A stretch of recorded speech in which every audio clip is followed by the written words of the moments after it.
Good morning and Jumripsu, His Excellency, Lokjumteo, national and international audience.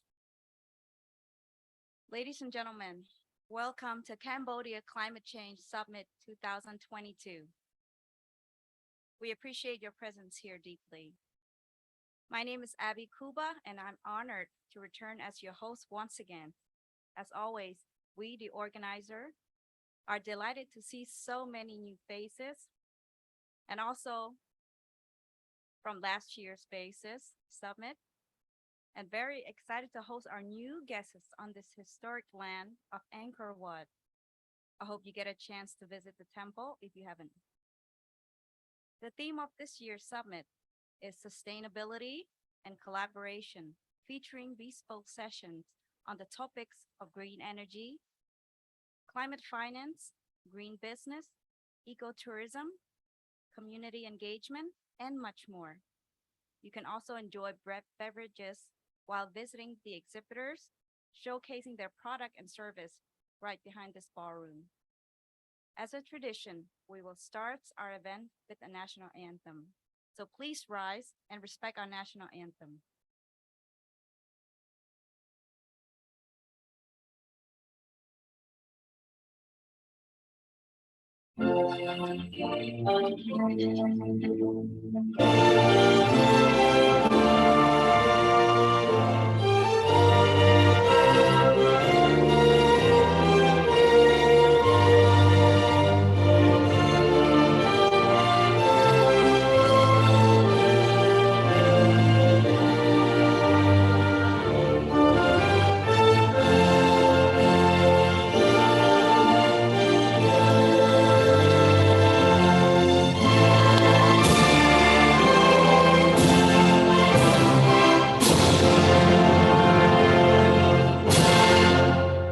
Thank you so much. Please make yourself comfortable and be seated.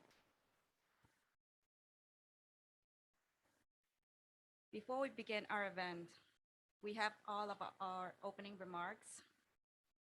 So without further ado, may I invite Mr. Alan Dodson Tan, Director General of Mekong Future Initiative, for his welcome remarks. Ladies and gentlemen, please welcome Mr. Alan Tan.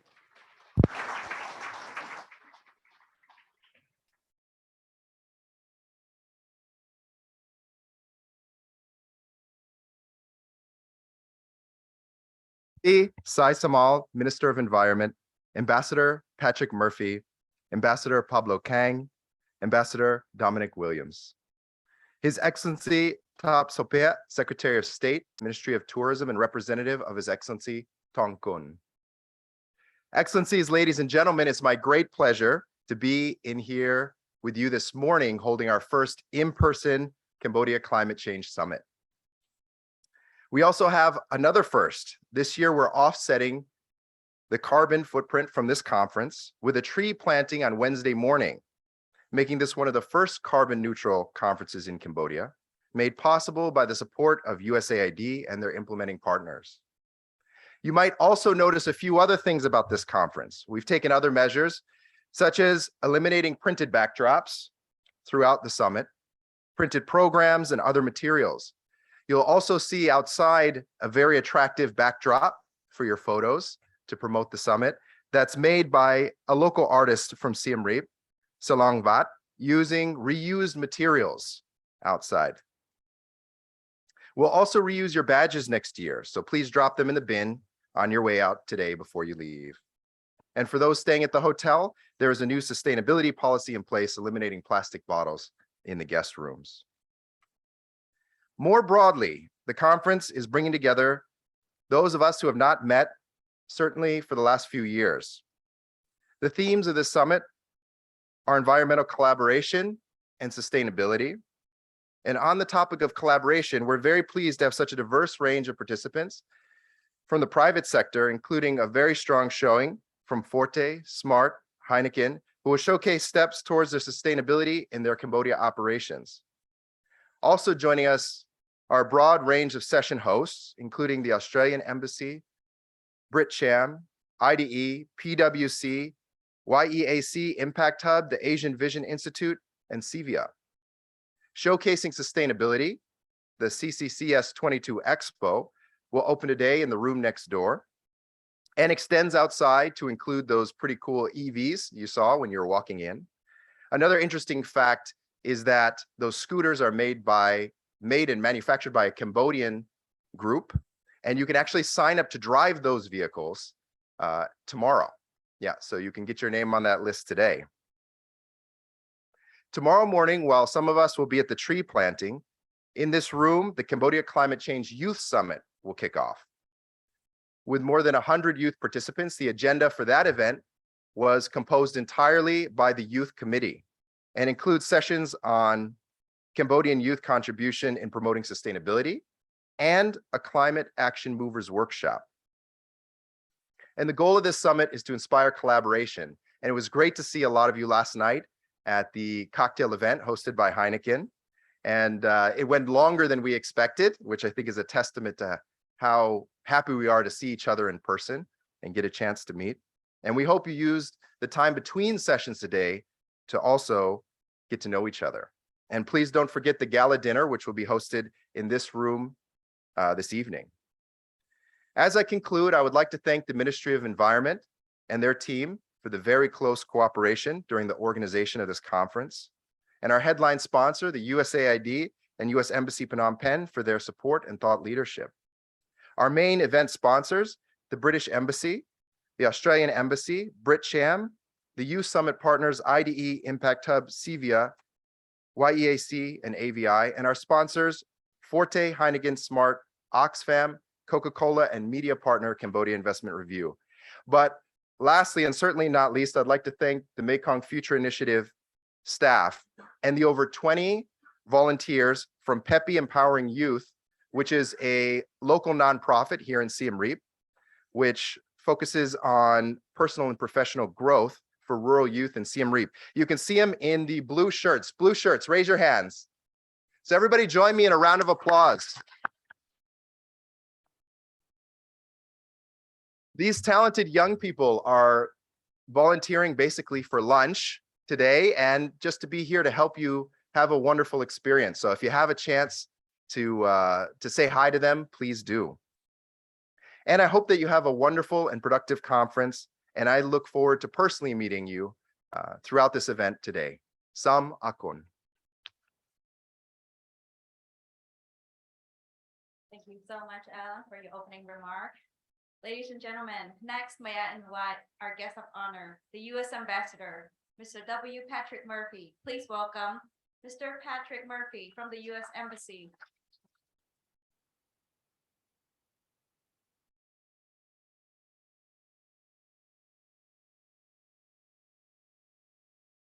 Jamitsua, Aikudom, Luke Jumtiu, Luke Sure, Net Tenga Kenya, Somswakum.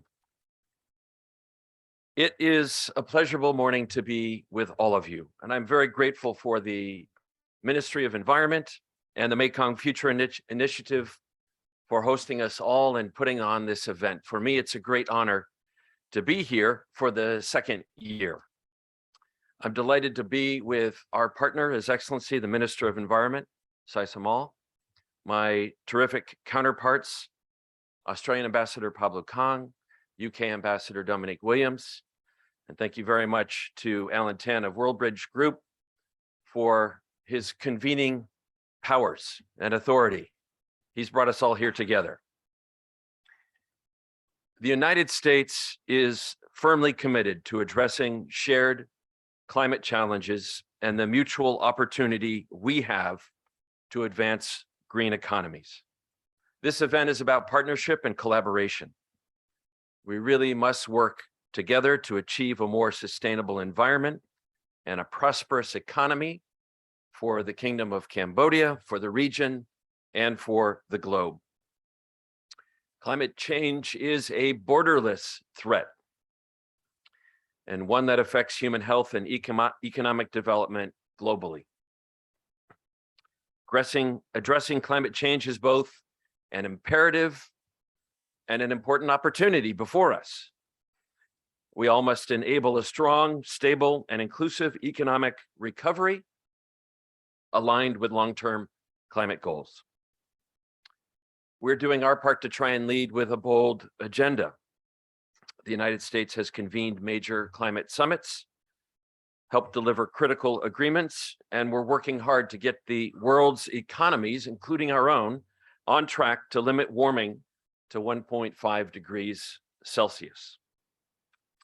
Last year during COP26, President Biden announced the US Emergency Plan for Adaptation and Resilience, which provides up to $3 billion in adaptation finance. This is the largest US commitment ever made to reduce climate impacts on those most vulnerable to climate change worldwide. And we can see climate change day in and day out here in Cambodia, around the region, and around the globe. Closer to home, here in the Kingdom, the US Embassy addresses climate challenges through regional initiatives, such as the Japan-US Mekong Power Partnership, which is expanding renewable energy solutions for the region, and through the Mekong-US Partnership, which is aiming to achieve equitable, sustainable, inclusive growth across the lower Mekong countries. In Cambodia alone, over the last 14 years or so, the United States has invested over $100 million of foreign assistance focusing on combating climate change, with, we think, some notable successes. For example, facilitating the sale of more than $40 million in carbon credits, including to very well-known US companies, Disney and Delta.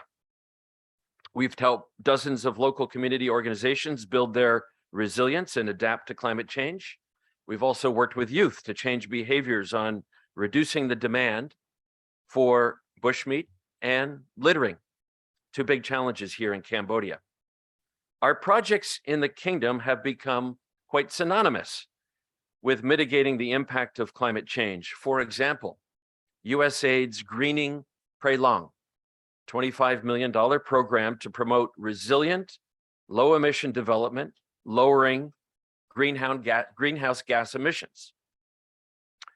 Our Green Future Project, $5 million to support biodiversity, conservation, and forest protection.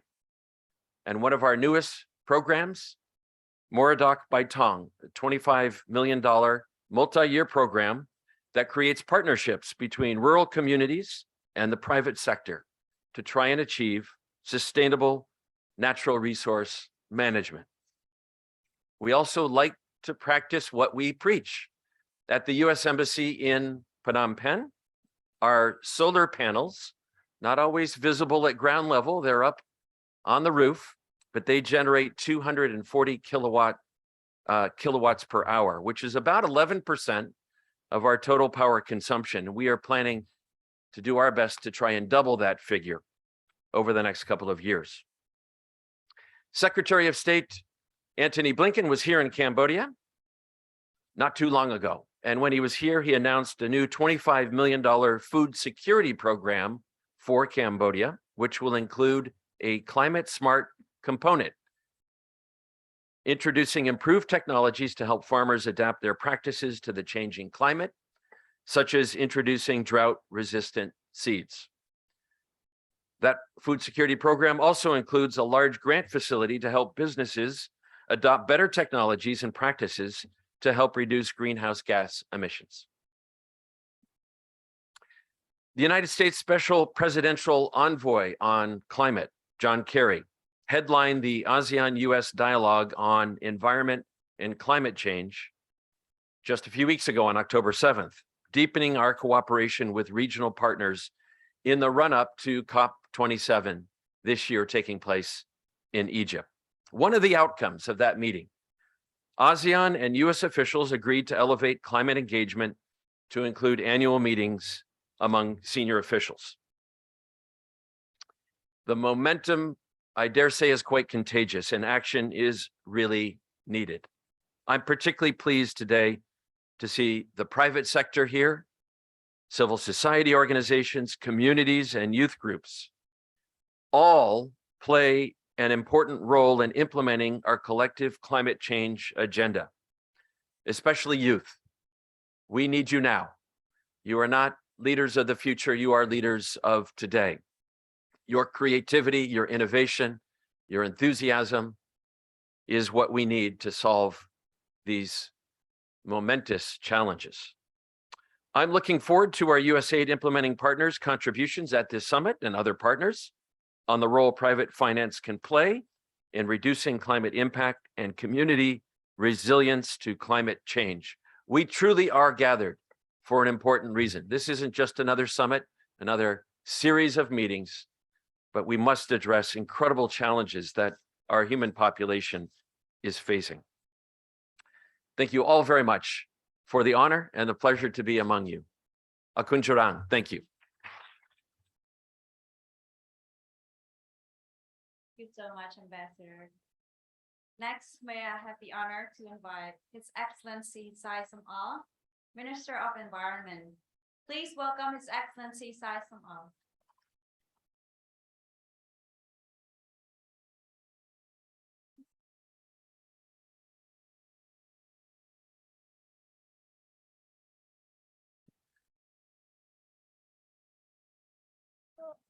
Just before I start, let me take this opportunity to thank Mekong Initiative for organizing this and our partners.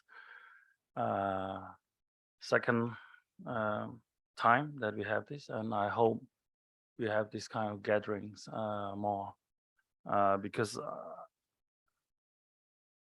I see the important role that this meeting has for Cambodia, because this is this is one of a kind that private sectors come together to discuss climate change and want to get involved with this issue and then try to solve the issue in Cambodia. And I personally like to thank Ambassador Dominic Williams for being here with us, Ambassador Patrick Murphy, also Pablo Kang, that you drive all the way here to Siem Reap, and Alan Tan, and of course having this meeting here in Siem Reap is for this important issue, but also help to revitalize Siem Reap economy after this COVID pandemic that ravaged our economy for some time. But this is as good start for all of us. Excellency, ladies and gentlemen, it is my pleasure to join you all this second Cambodian Climate Change Summit. On behalf of the Ministry of Environment, I wish to express our sincere appreciation for the effort and commitment for all stakeholders here in making this event a reality. This summit is a great opportunity for us to look at the progress Cambodia has made toward her climate change objective and share best practice across private and public sector in making our economy and our society greener and more resilient while achieving low carbon and sustainable growth.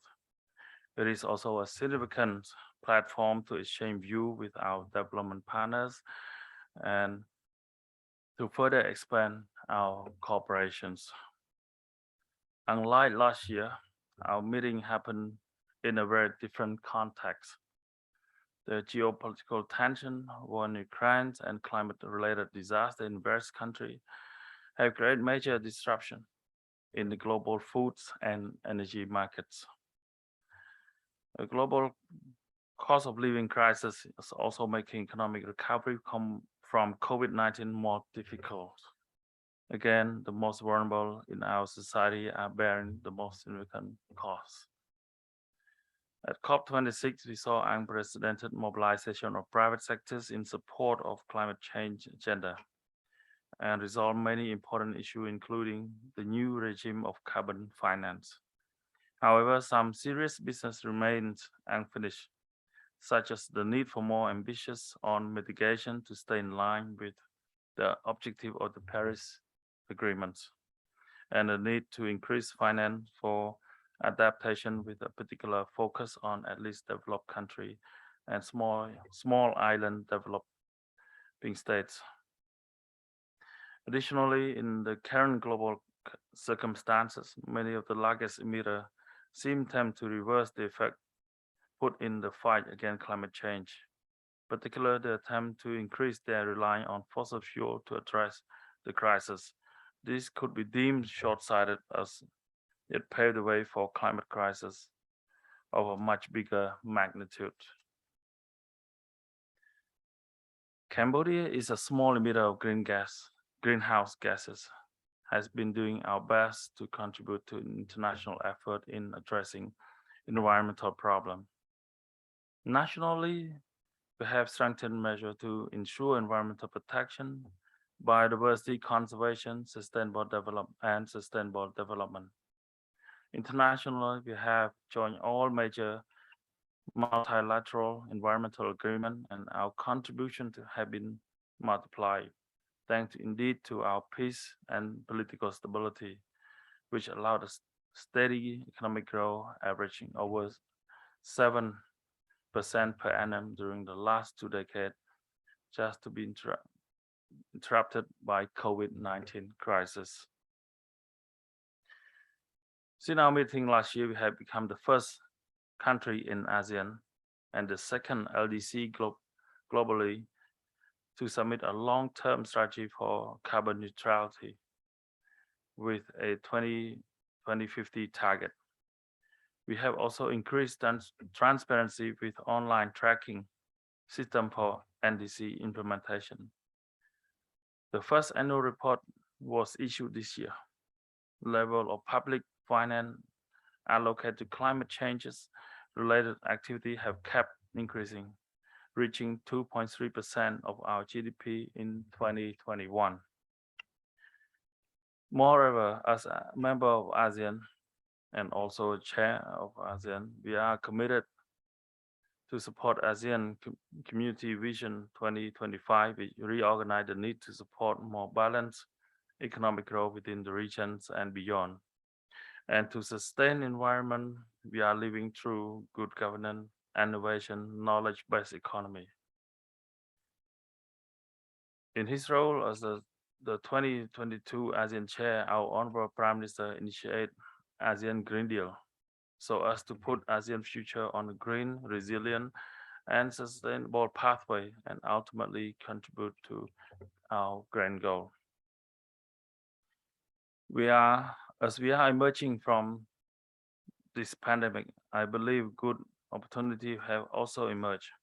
As private and public investment in green technology have risen rapidly, and low carbon technology are benefiting from unprecedented level of investment and innovation around the world. Indeed, this end we need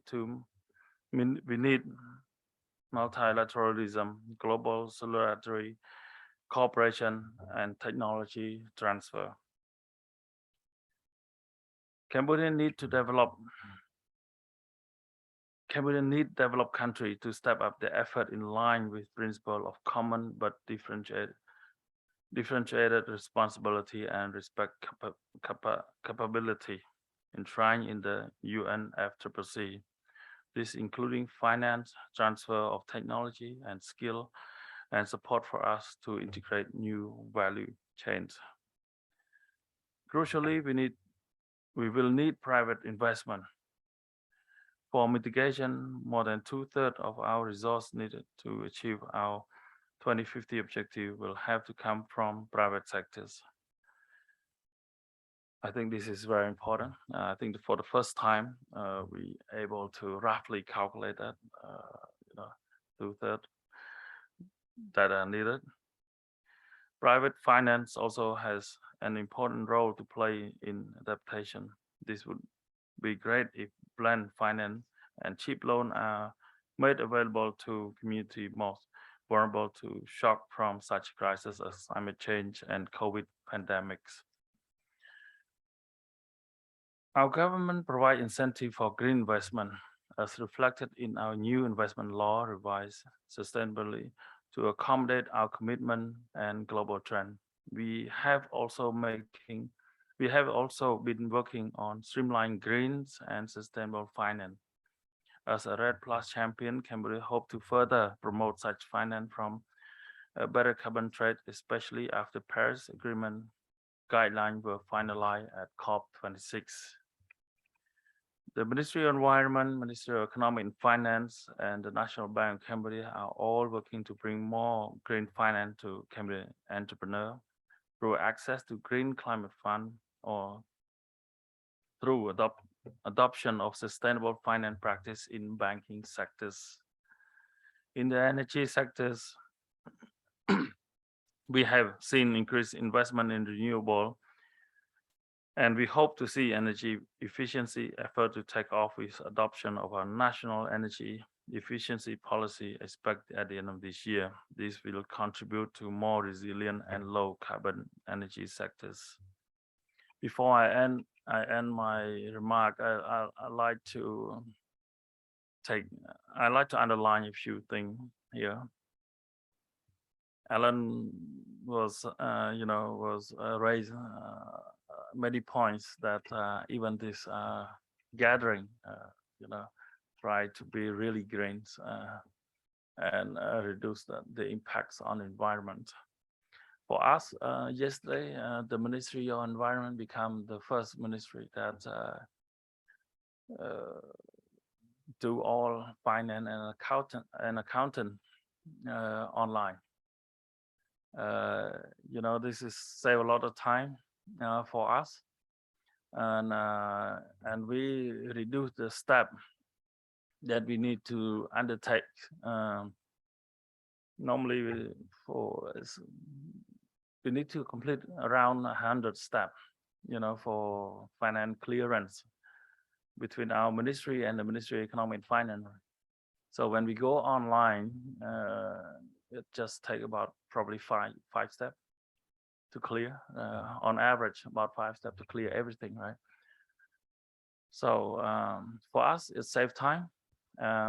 It increased productivity and efficiencies, but the paper, that need to accommodate the procedures that undertake previously, right? That's a lot of papers. Now there's no papers involved, right? So, and it's accountable, and also we need less civil service to spend time on this kind of thing. So this is, it's. I feel very good. Feel satisfied that we become the first ministry to do that. And also, I was in Heineken. I couldn't be here last night, but I was in Heineken factories a couple of weeks ago. That part of their energy use was renewable, and they demonstrate that agricultural waste can turn into energy. For Cambodians, those waste it's just something that they just throw away or burned out, right? But Heineken able to show example that those things can turn into energy and be part of the energy mix for Heineken, right? Which is small thing, but it will I'm sure it will produce a big impacts for overall Cambodia efforts in fighting climate change. And also from beer factories, those waste for the first time we able to turn that into animal fat, right? So this also another step that part of the effort solving environmental issue and also climate change. And another things also there's a common understanding now that food waste we should reduce that. After the war, we have a lot, plenty to eat, right? But we start to realize those wasteful habits also contribute to climate change. Also, it's not sustainable, and I think a common people now start to, to take that issue into their hearts and also start to reduce the food waste. And lastly, to me, it's for the first time for me as well, and also for the sphere of environment. People start to accept that of all our protected areas, they start to consider as a strategic reserve for to sustain Cambodian economy, society, cultural, and environment. They start to understand why we protect a watershed around the Lesab Lake, because there's water for it, and because of that water, we able to harvest fishery, which we did not invest not a single cent, but we able to generate millions of dollars, and at least 3 million people depend on it directly. People start to realize Seisan, striper, Sekong sustain their protein intake. People start to realize marine grass in Cape, it's there for them to harvest, all this seafood. People start to realize Kapong Krau, our mangrove, it's not just sustain Cambodian seafood, but the Gulf of Thailand.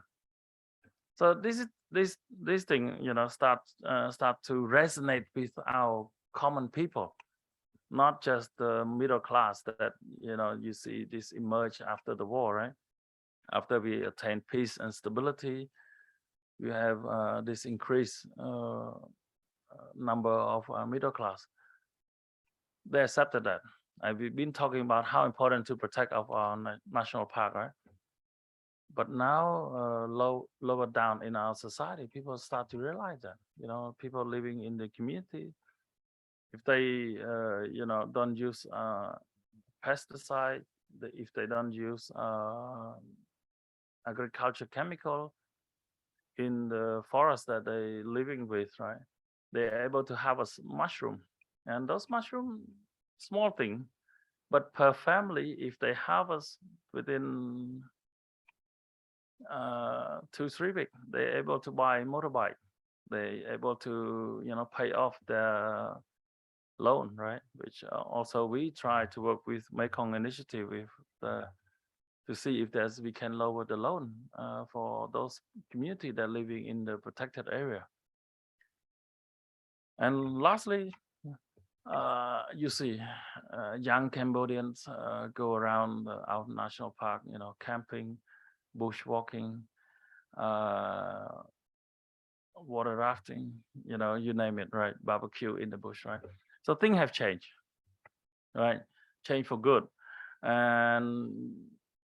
But today and our gathering here, I hope there will be many steps that we can take, right? For example, GMAX, before was very difficult to go and talk to them to clean up the industry, right? But now they come to us.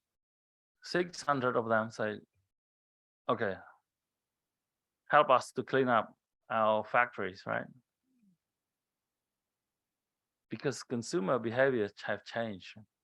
So this year, I'm toward the end of our second term here at the Ministry of Environment, like industry come and asking for help, which is, we're very happy to help, of course. And so day after days, I think Cambodia will, move toward a positive step and then a better tomorrow. A better tomorrow. That's I would say.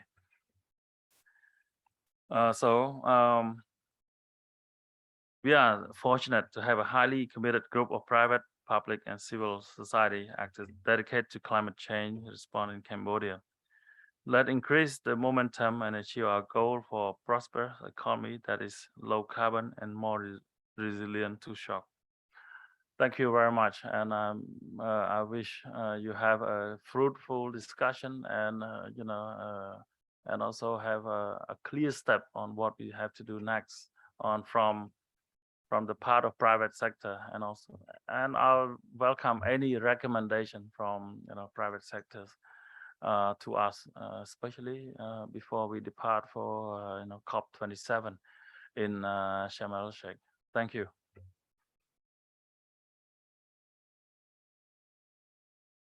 Thank you so much, His Excellency, for your information.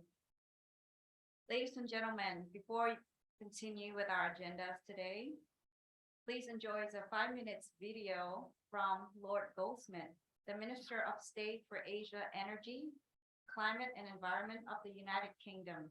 Please enjoy.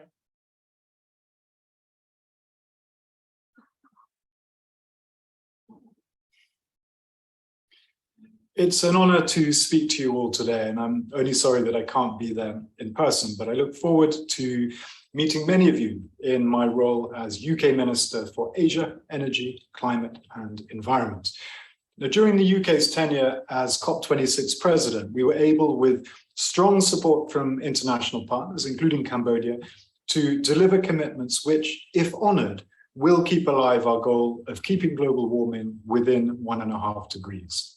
And after years of intense diplomacy and campaigning, we achieved consensus from 197 countries at COP through the Glasgow Climate Pact. And today, roughly 90% of the world's economy is now covered by net zero commitments, up from 30% when we took on the presidency. And there is no doubt that what we achieved there for forests also represented a turning point. More than 140 heads of states from countries representing 90% of the world's forests committed to halt and reverse forest loss and land degradation by the end of this decade. We secured financial commitments worth nearly $20 billion from donor countries and philanthropy to achieve this. We persuaded financial institutions worth nearly $8 trillion and the major multilateral development banks to align their portfolios and investments with our broader deforestation goals. And we brought the major producer and consumer countries of agricultural commodities together in a new coalition to break the link between commodities and deforestation. Glasgow put forests at the heart of the climate agenda, and we did so because we know there is no solution to climate change without nature and without forests in particular. But despite the progress that we have seen, a gap nevertheless remains between where we are and where we need to be. As Prime Minister Hun Sen noted in his address at the UN General Assembly, humankind is facing an existential threat, and we know the world is running out of time. And that's why I very much welcome Cambodia's seriousness about addressing these huge challenges, in particular becoming the first ASEAN country to submit a long-term strategy for carbon neutrality by 2050, but also signing the Glasgow Leaders Declaration on forest and land use that I mentioned just a few moments ago, and the Glasgow Breakthrough Agenda. And now this summit is bringing together leading national and international partners to help step this work up a further gear. And this is a really valuable opportunity to showcase Cambodia's efforts and find innovative ways to move forward together. And the UK will continue to support you in this. Indeed, our countries have long enjoyed a strong and valuable partnership. We've worked together for 2 decades on some really important projects through, for example, the Darwin Initiative or the Illegal Wildlife Trade Challenge Fund. We've helped to protect and restore Cambodian forests, wetlands, and endangered species, while securing livelihoods and creating sustainable jobs. And a key area of focus for the UK funding is supporting and developing those sustainable livelihoods. For example, working with rice farmers to switch to drought-resilient organic rice strains to improve food security and reduce habitat loss at the same time. The UK will continue to stand by your side, supporting your efforts to mitigate and adapt to climate change. and transition to a greener future. British International Investment, which is our development finance arm, will use its new regional hub in Singapore to support green infrastructure projects right across the region, including in Cambodia. We will spend up to £500 million over the next 5 years doing so.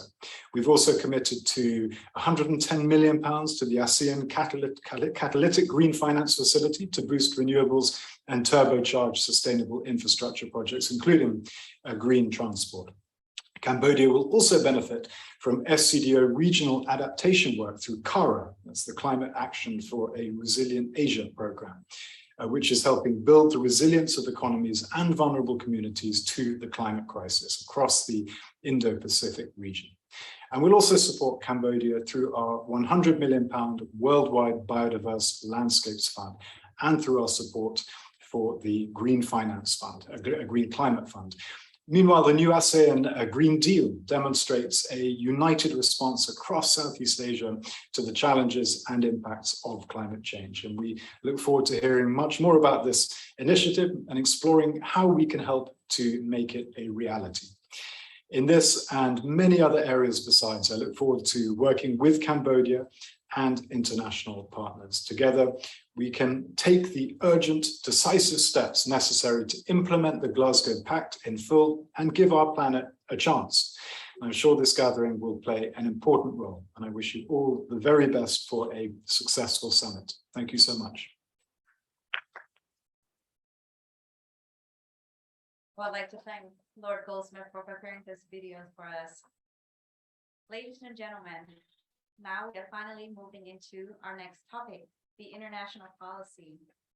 Cambodia Climate Change Summit is proud to host our international policy session, inviting thought leaders from the Ministry of Environment, USAID, the Australian Embassy, and British Embassy to discuss climate change in Cambodia from a global perspective. The session will highlight important activities, projects, and initiatives underway in the kingdom to combat climate change, as well as expert insights on Cambodia's journey to net zero. We will have 4 panelists coming on stage and discuss about this. So first of all, may I invite Mr. Alan Dodson-Stan, Director General of Mekong Future Initiative, to the stage. And may I also welcome Ambassador Dominic Williams from the British Embassy. May I also invite His Excellency Tan Phun Lo, Ministry of Environment. And lastly, may I invite Ambassador Kapzul Khan from the Australian Embassy. Ladies and gentlemen, please give a round of applause for our panelists.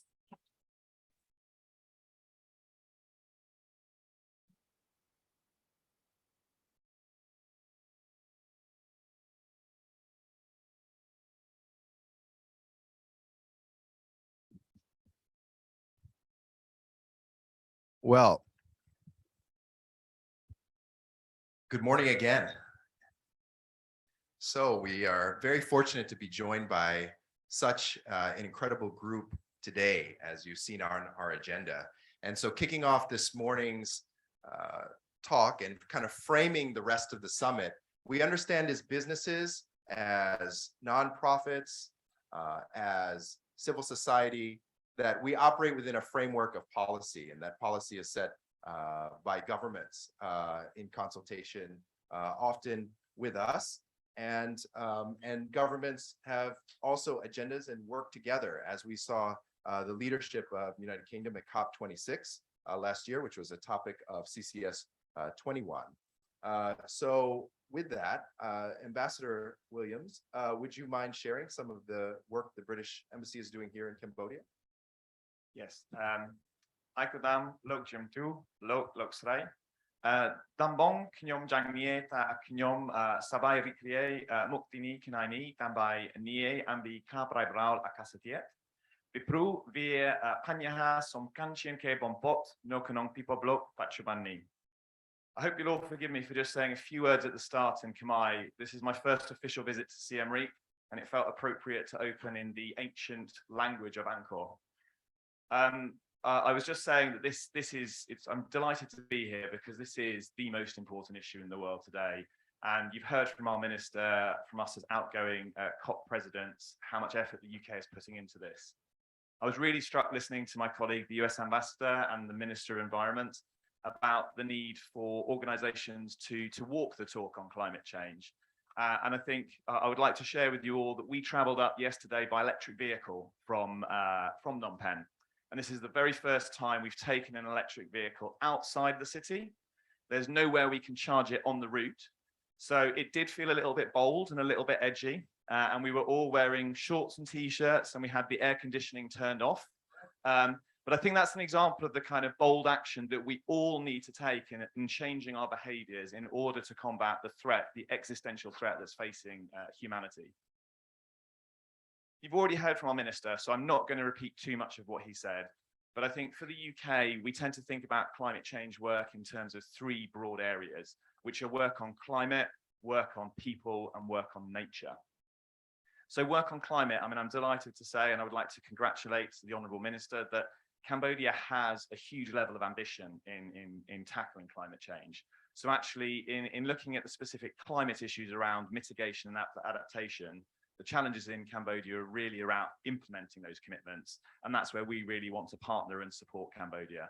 So we at the British Embassy have a range of projects to do that. We're working with the Ministry of Agriculture, Forestry and Fisheries on reviewing and facilitating the implementation of their action plan on climate change from 2021 to 2030. We're working on a low carbon energy program, which is working with Ernst & Young, EY, and the National Bank of Cambodia on setting up green finance institutions, and also running with Carbon Trust a public campaign to promote energy efficiency, so really encouraging people to change the way that they think of and use energy. We've got a $100,000 US partnership on the implementation of the nationally determined contribution for Cambodia. And we're running a media program with BBC Media Action, Don't Wait for Rain, which is about increasing the awareness of communities about the need to adapt to climate change. The second area that I talked about is people. And this is really about increasing the resilience of communities and helping communities adapt to climate change. And like other colleagues have already mentioned, a lot of this is about sustainable livelihoods, because we do need to be bold in changing the way that we live to tackle the threat of climate change. And for some people, that does mean changing the way that they earn a living. So we have a number of programs in Cambodia that are focused on changing livelihoods and protecting nature. So we have the Rising Phoenix Co-Limited in Siam Pang Wildlife Sanctuary that's about combating trafficking of timber wildlife, but also helping indigenous communities there change the way that they earn a living. We work in the botanical sector in Priya Vihar, which is about changing farm forestry practices to make those more sustainable. And we have a big program with ActionAid UK, which is looking at the role of women in building resilience within their communities. And the last area that I mentioned was nature. And this is really about protecting the natural resources that Cambodia has. And we've heard from our minister and from others the importance of forests in Cambodia. So a lot of these are focused on the forestry sector. The program that our minister mentioned from the Darwin Fund, which is a $500,000 US program, is focused in the Virache National Park in Cambodia and looks at developing and managing plans for the management of tropical forests. And we also do work on the wildlife trade. So particularly we have a program looking at illegal trafficking of turtles. The other big issue that our minister mentioned is the Biodiverse Landscapes Fund. And this is a new program that's going to start work next year. So we're going through the process now of setting it up. It's going to be our signature program on climate change in Cambodia. It works along the entire length of the Mekong, so in Vietnam, Laos, and Cambodia. And it's a £13.5 million project. And it will aim to promote innovative projects in all of these areas, so on climate, on people, and on nature. And the idea is to really try and push the envelope on what we can do in those areas to really try and transform the climate sustainability in Cambodia. So Alan, thank you very much for inviting me here today. Thank you so much, Ambassador. And it's great to hear that people-centric agenda. And for all of you in the audience, there are sessions this afternoon where you can learn some more about those programs through various panelists. So thank you very much for that, Ambassador. Excellency Ponlok, I know Excellency Minister spoke about many of the initiatives happening at the ministry, but would you mind sharing how the ministry is interacting at the international policy level.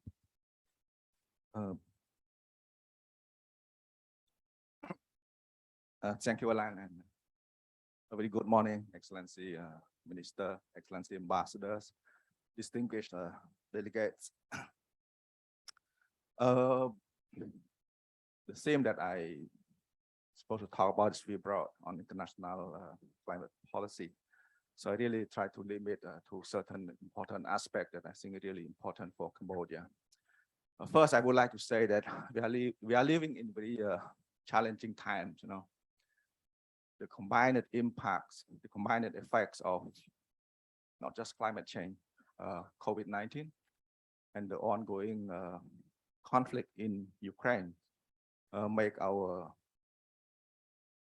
vulnerability, worsen our vulnerability. And nevertheless, I think we should not lose sight of our effort to address climate change, because I believe that addressing climate change will help strengthen our adaptive capacity, not just to climate change, also to all these external shocks that are more or less beyond our controls. So on this theme, allow me to touch upon two important aspects for Cambodia. First, on international negotiation, and second, on our relationship with the major economy in the area of climate change. As the minister just mentioned, Cambodia is very committed to the multilateral negotiations. So we are parties to all climate agreements, starting from the UNCCC and its protocol, its Kyoto Protocol, and back in 2016, we ratified the Paris Agreement. We have submitted our nationally determined contribution in times, the two, the initial one and the updated one. And late last year, we submitted our long-term strategy for carbon neutrality. And as Minister just mentioned, we are the first ASEAN country who set up the target of 2050 to become carbon neutral. So this is a very bold commitment for us. And we are number 2 among least developed countries, which is around 46, 47 right now. And beside that, we also endorsed the 5 Glasgow breakthroughs and joined the Glasgow Leaders Declaration on Forest and Land Use, the Methane Pledge, as well as the Greening Government initiatives. And like other developing countries, we have accepted to make mitigation commitments for the sake of the common good, despite the fact that we bear almost no responsibility for the current climate change crisis. Our total emissions is less than 0.1% of the global emissions. The emission per capita is around 2 tons per person. And as recent as 2020, based on our greenhouse gas inventory, we were a net sink country. But even today, emissions are often compared between countries without taking into account historical responsibility. And comparisons are made based on what is produced. It's not what is consumed. So this is a big difference, as you can see. Yeah. Well, that's a globalization. That's benefit everyone. We offer cheap labor. We receive, of course, job, income, technologies in exchange for producing cheap goods for the market.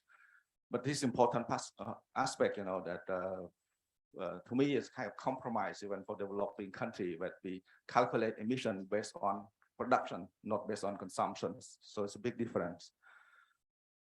In practice, developing countries are being asked to achieve prosperity without following the paths of developed economy. And in recognition of this huge challenge and of the common but differentiated principle of the UNCCC, financing was pledged by developed economies to developing countries. But to date, they have not delivered on that promise. The goal of 100 billion per year set for 2020 has still not been reached today. And of course, in Glasgow, the next one country also recommitted themselves to achieve the 100 billion by 2023, which is not very far away from now. And despite the fact that the principle of common but different, principle of polluter pay principle is mentioned throughout the text of the conventions, support from developing for developing countries is still on a voluntary basis, so it's no legally binding. And this is clearly articulated in negotiations on loss and damage, where developing countries, particularly LDC group, want to establish liability and compensation for loss and damage, but it has been resisted by developed countries. In addition to insufficient amount, access to finance from multilateral funds remain extremely complicated for developing countries. A fund like the Green Climate Fund is supposed to deliver support for climate emergency, but its procedures are among the most complex of any fund, and it can take years between proposal development and the moment funds reach beneficiaries. The architecture of climate finance is also not in line with developing countries' needs. Less than 10% of total climate finance is going to adaptation, when developing countries like Cambodia are already feeling the impacts of climate change, especially for the most vulnerable groups. Most of the funds are provided as loan, increasing debt burden at a time when developing countries are also facing the impacts of the energy and cost of living crisis. Here I want to give example. In 2019, the world has mobilized about 80 billion US dollar for climate finance. And of this, more than 70% is loan. So this is the reason why climate finance, adaptation and loss and damage will be key priorities for Cambodia and for developing countries in the upcoming COP27 in Egypt. Another aspect is technology transfer and research partnerships. These are important and an essential part for the response to climate change if we are expected to leapfrog to low carbon and resilient technologies. Here I want to say that market alone is not sufficient, for technology transfer. Of course, there are technologies that are already viable without intervention. Besides the market mechanism, a clear example is electric vehicles. There's a market, or LED, or efficient air conditioning, with those inverter and so on. But there are other technology that cannot penetrate the market without intervention. I give an example like storage. We have abundant solar energy. Solar farms is very competitive right now. The latest bid is 3.8 US dollar cent per kilowatt hours, but we just have it for a few hours at daytime, or what to do at night. So imagine if we can have a storage. This type of hybrid probably will allow us to increase the share of solar energy in our energy mix. But we cannot afford it. It's too expensive. Technology is there, but it's not viable economically. So that's why it's really important for intervention beyond market mechanisms. On the second point, so beyond climate negotiation, I think it's really important to discuss today the implication for Cambodia of the packages of climate measures adopted by our major economic partners. For example, the EU Green Deal includes a broad range of measures with international implication. It's not just implication within the EU, including support for climate action in developing countries, but also climate standard for trade. So for example, the carbon border adjustment mechanisms, which are likely to reshape our commercial relationship we need to understand more what does it mean for Cambodia, for private sector investment here. And Cambodia, at this stage, LDC seem to be excluded from this regime, but we set up a target to become a high middle income country by 2030. Is not very far away. So what will happen to our relationship back then, by then? And we are about to graduate from LDC status as well. So we have to understand better, and we think it's really important to work with our next one country partners on this aspect to improve our competitiveness. Not just to focus on demand side. It's really important to focus on supply side, to focus on manufacturing in our country. And the last point, with the recent adoption of the Inflation Reduction Acts in the US, we need to better understand the opportunities as well as challenges that it represents for Cambodia. Cambodia is committed to participating in new green value chains, but as a developing country, we will need dedicated support to help us develop the capacities and access to the technology necessary to fully benefit from the emerging green economy. And I hope that our dialogue today can help us unpack these issues and identify concrete areas where we can cooperate to help Cambodia make this transition to a prosperous, resilient, and low carbon economy. So we are looking forward to a constructive and fruitful dialogue, and thank you for your attention. Thank you very much, Excellency. Thank you very much, Excellency Ponlak.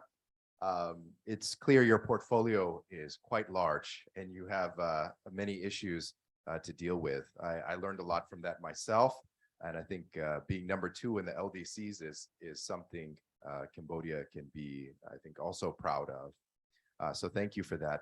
Ambassador Kang, the Australian Embassy has been taking a leading role in energy here, I know, through several projects. Would you mind sharing some of that work, please? Sure, thank you. Thanks, Alan. Somguru, Aikadom, Log Jimchu, Log Srai, Nian Kanya, Nupingu Getio, Jango, Chomripso, Okun Samrak, Anjan Tanani, Tanani, Yongjang, Nia Dictate, and the Banyaha, Omrai Bungu, Agastir. How you know it, Arotabiba, Australia, Kampungawi, Kampuchea, Kong, Sabai, I will get to the energy part, Alan. But I just wanted to start by just reflecting that there's a lot of young people here today and no doubt watching online. And sadly, I don't think I can count myself as one of you anymore. But I was young once. And when I was growing up in Australia, climate change was kind of like this theoretical future scientific alternative reality. It wasn't something, I must say, that was the kind of day-to-day urgent headline-grabbing issue that it is now. Like in Australia, when I was a kid, people worried about the hole in the ozone layer. When we went to the beach, we were told to slip on a shirt, to slap on some sunscreen, and to put on a hat. People talked about the Montreal Protocol, not the Kyoto Protocol. Of course, things have really changed, and of course, Cambodia and Australia are certainly no exceptions to countries all around the world that are dealing with the profound impacts of climate change on a day-to-day basis. Now, Australia at the moment is facing an unprecedented third consecutive La Nina season. The city of Sydney, which is where I grew up, has already registered its wettest year on record. And we're still just in October. Cambodia, of course, has also been experiencing devastating floods this year. And I don't know if the rainy season is technically over now, but certainly been a heck of a lot of rain in the last few months. We are serious as a government about taking climate action. I know that this session is talking about international, as a focus on international action. We have recently in Australia legislated our climate commitments and targets coming out of COP26 last year. Our target is to reduce greenhouse gas emissions by 43% below 2005 levels by 2030. And this, we're confident, will set Australia on a path to net zero by 2050. Policies that we're implementing at the moment will mean that within this decade, 82% of our energy supply in Australia will be from renewable sources. And we want to help the global energy transition, indeed, to be a renewable energy superpower if we can. I think that was a phrase taken from my foreign minister when she was in New York recently. Of course, like Cambodia, we share this region with Cambodia. We share its future, and of course, we also share in its challenges. And we've just seen, I guess we can't say that COVID-19 is over, but we think we've got it under control, touch wood, right? And, you know, Australia's been proud to play our role in helping Cambodia with this. And now we're, of course, turning our attention to the urgent climate crisis and how we can support the transition to net zero. I think Cambodia's Ministry of Economy and Finance has recently estimated that climate change could reduce Cambodia's GDP by almost 10% by 2050 due to the loss of worker productivity following increases in temperature and the impact of natural disasters on infrastructure and crops, which of course, as I mentioned, we're already seeing today. The severity of this impact will depend, of course, on policies to support adaptation and strategies to climate-proof infrastructure, including water supply, along with support to transition to greater reliance on renewable energy sources. I really hope that the summit, there will be a bit of a focus on this. I know in my panel session this afternoon, that will be a particular topic. For our part in Cambodia, we've had a pretty long legacy, especially in the agriculture sector here, in supporting Cambodia's climate resilience and its environment ambitions. A few weeks ago here in this great city of Siem Reap, we recently launched our new flagship economic development program, the Cambodia-Australia Partnership for Resilient Economic Development. That's a mouthful. That's why we shortened it to CAP-RED. This is an $87 million 5-year program. In part, it replaces 2 quite long-running programs that we ran in Cambodia until earlier this year. One was CAVAC, which was our support to the agriculture sector in particular. And one was 3I, or investing in infrastructure, which focused a lot on pipe water, expanding pipe water to rural communities across Cambodia, and also off-grid renewable energy, in particular solar. And the model for 3I was to work with the private sector to implement viability gap financing. So where the private sector, where there was a project to provide water or energy to a rural community that was not commercially viable, the program stepped in with viability gap financing. CAP-RED aims to stimulate high quality investment in sectors that are critical to Cambodia's continued economic growth. It aims to strengthen the climate resilience of Cambodia's farms, to improve Cambodia's water security by establishing a water development fund. We had some discussions with Senior Minister Champrasit about that only yesterday. And we really want to help finance the expansion of clean pipe water across the country, as well as to support the royal government in delivering high quality, safe and affordable electricity to all Cambodians, including through obviously off-grid electrification in remote areas that are still not part of the national grid. We have a session on this, so I'm going to give a bit of a plug for this today. 1:45 p.m. after lunch. We'll hear more about Cambodia's clean energy transition. I'll be joined by His Excellency Ker Ratanak, the Managing Director of the Électricité du Cambodge, for that session. And I promised that we'd be asking him some tough questions. We caught the plane up yesterday. We flew, sorry, we don't have a renewable energy vehicle just yet. We flew yesterday. Anyway, he told me yesterday that tough questions would definitely make the session more interesting. He's also appearing on a panel with Bridget McIntosh from Energy Lab. And so it's kind of, I think, going to be like a heavyweight title fight between the two of them. I hope, or maybe they'll be diplomatic, who knows. But some of the questions we want to put to that session: what is the future of coal-fired projects in Cambodia, including those that were signed prior to Prime Minister Hun Sen's commitment last year in advance of COP26, not to enter into any new such projects. So there's a lot that is still on the books from 2019 and before. What does Cambodia's new power development plan say about coal? What is Cambodia's position with respect to power purchasing agreements, with respect to wind power, which you know there's an abundance of here, and with respect to rooftop solar? It's clear that we are at a critical juncture, and so it'll be very interesting, hopefully, to get some responses to these questions. I wanted to thank the private sector, not just all the support for the Cambodia Climate Change Summit 2022, but more broadly, it's clearly the private sector plays a critical role in responding to climate change, and in particular to closing that climate finance gap.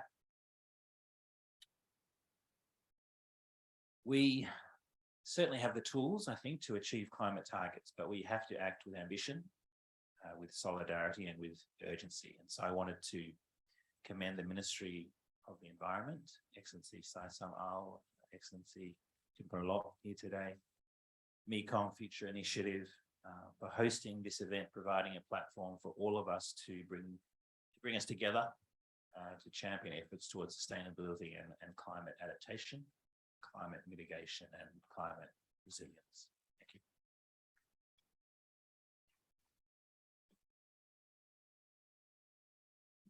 Thank you, Ambassador, and I'm looking forward to that session this afternoon as well. So before we break for coffee, I'd like to invite His Excellency Sai Samal, Ambassador Patrick Murphy, to the stage for a photograph, and then we'll do a big group photograph after that as well, and then we can move to the expo tour. Please.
All right, I'd invite all the participants, please join us.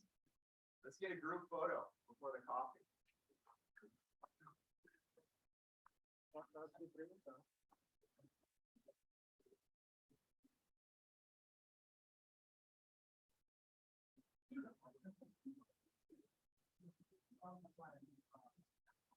If you're really tall, maybe come in the front.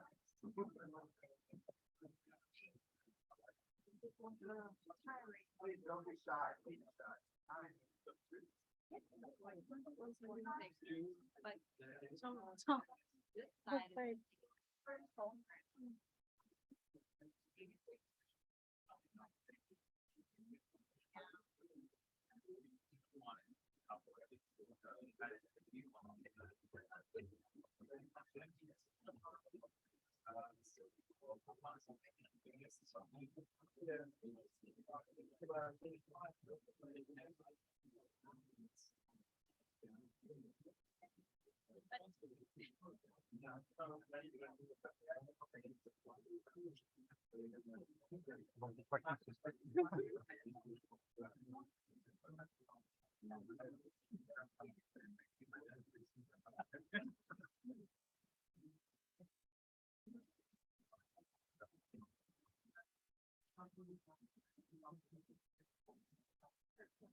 We'll go to you.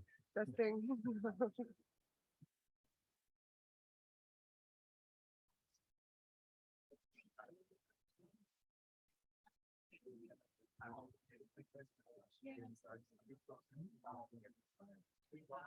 Ladies and gentlemen, please visit our exhibition. It's right behind this very ballroom. If you make your way right out of this door, turn right and then right again.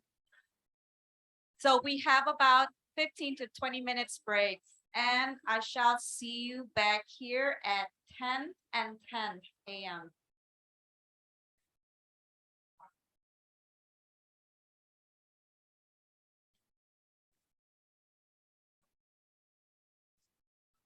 All of our guests, may I remind you again that we will come back to this ballroom to continue all of our sessions at 10 and 10 a.m.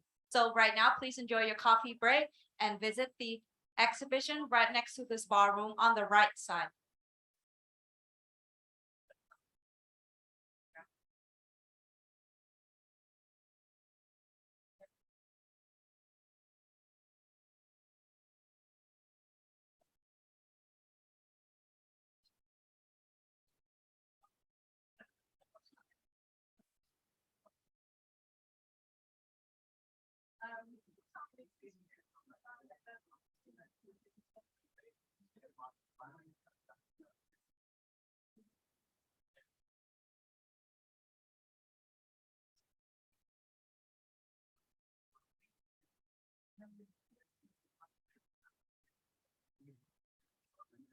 Oh,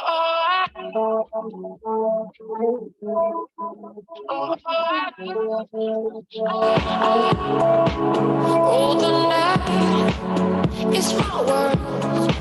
See the light, painted girl in the day. Never is the night.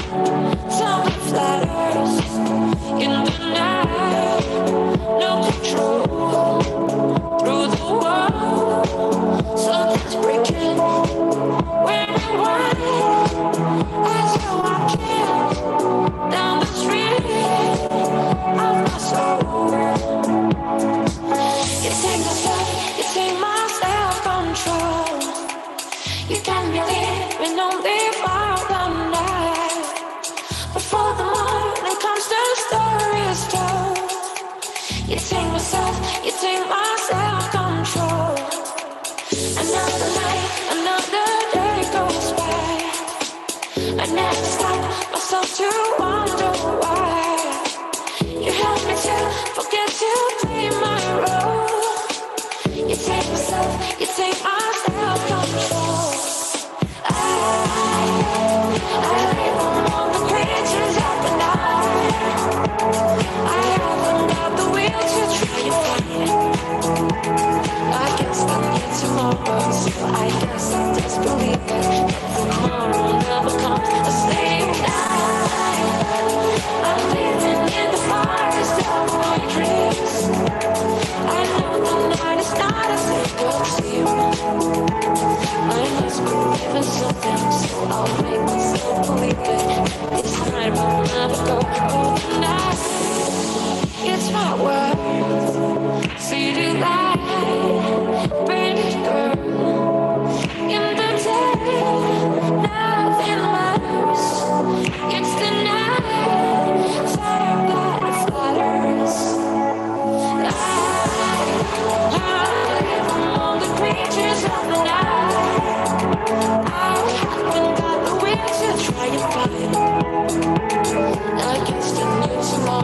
So I guess I'll just believe it. That tomorrow never knows the same night. I'm living in the forest of my dreams. I know the night starts to sleep. I must believe in something, so I made myself believe it. But it's not gonna go.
Rest to save energy and become an energy champion. Join the competition by registering on ccom.org or contact us by email.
thing to do to let me dream of you. What a wicked thing to say. You never felt this way. What a wicked thing to do to make me dream of you. And I don't wanna fall in love. No, I don't wanna fall in love with you.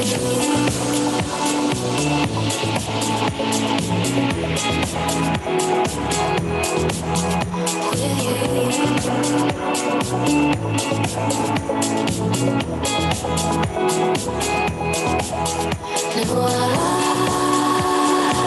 don't wanna fall in love. No, I don't wanna fall in love with you. With you. With you. With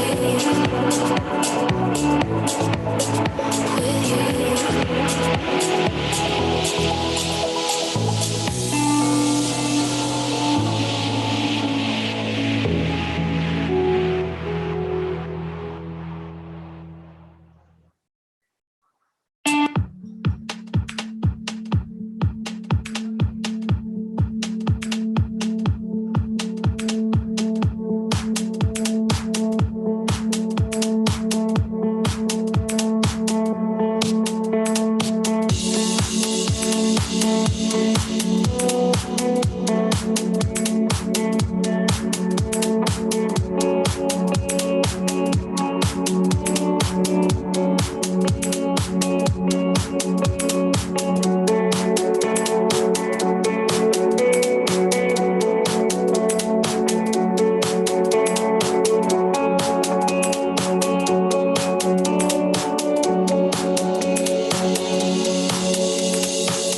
Here I go out to sea again.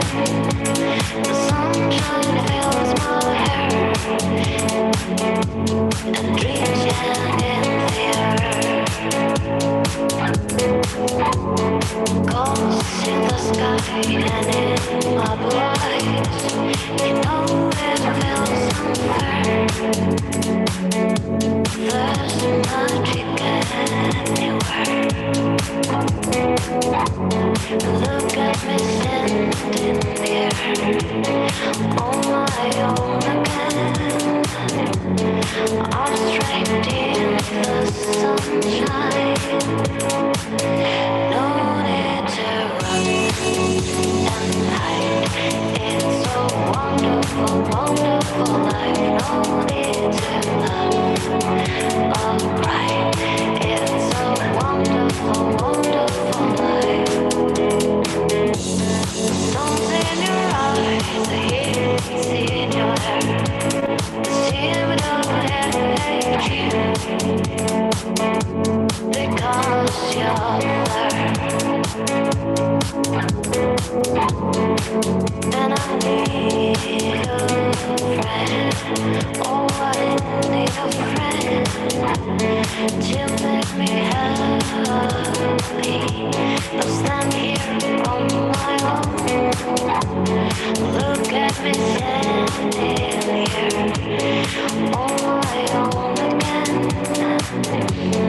I'm straight in the sunshine.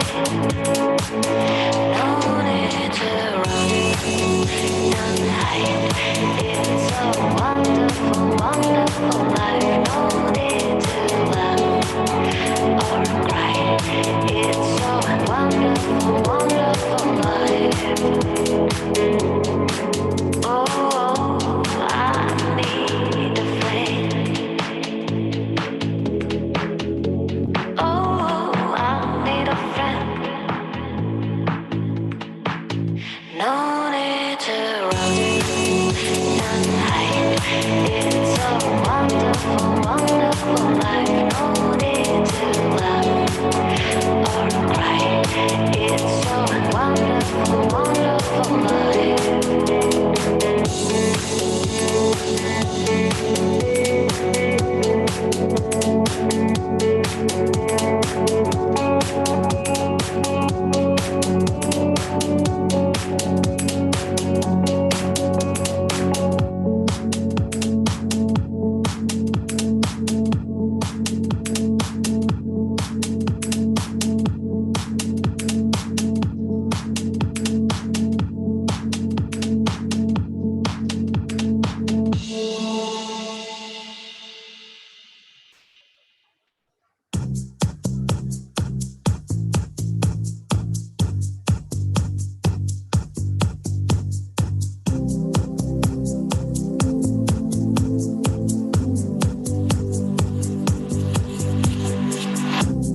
Josie's on a vacation far away. Come around and talk it over. So many things that I wanna say. You know I like my girls a little bit older. I just wanna use your love tonight. I don't wanna lose your love tonight. I ain't got many friends left to talk to.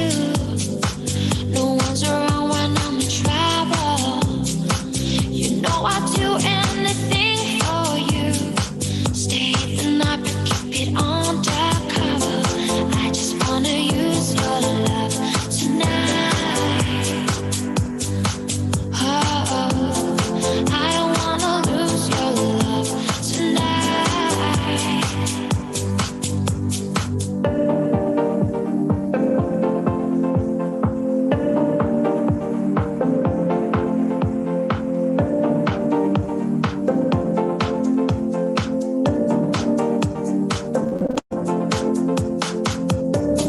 Try to stop my hands from shaking.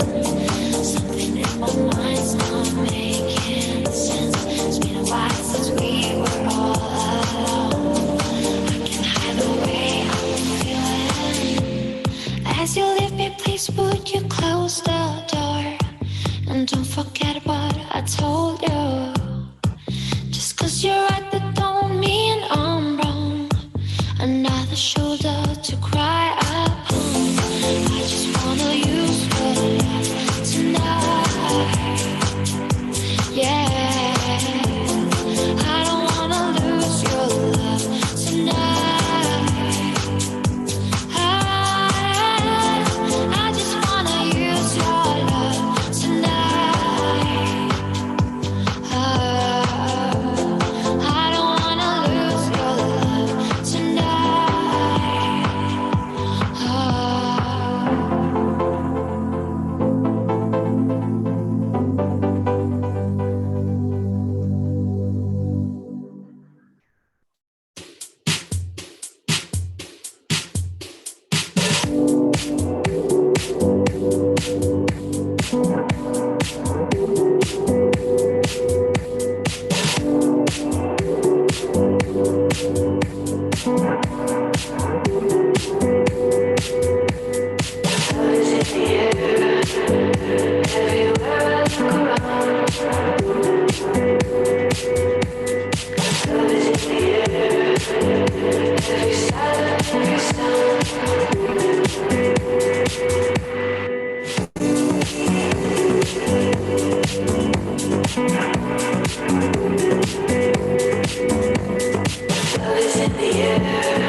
Love is in the air.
Now here you go again. You say you want your freedom. Well, who am I to keep you down?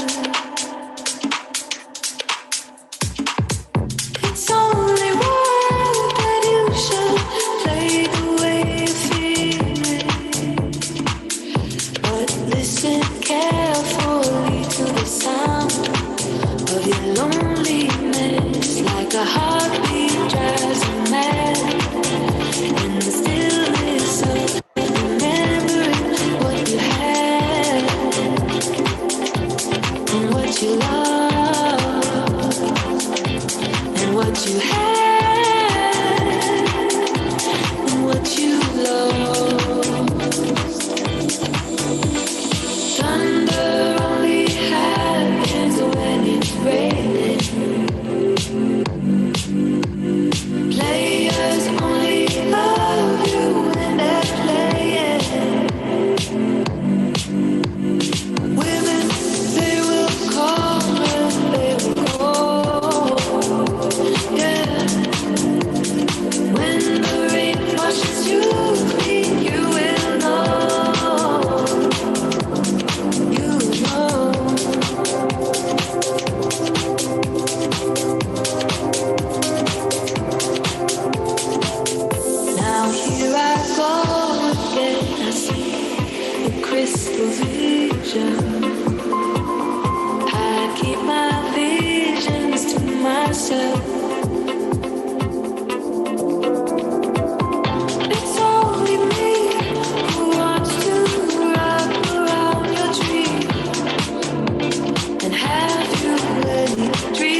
perfect song and my life to give you. Beat won't stop, and it's just not stopping. The beat won't stop, and it's just not stopping. The beat won't stop, and it's just not stopping. The beat won't stop, won't stop, won't stop. You've got the look of a lion and a wretched illusion. You've got the most perfect soul and your heart to give me.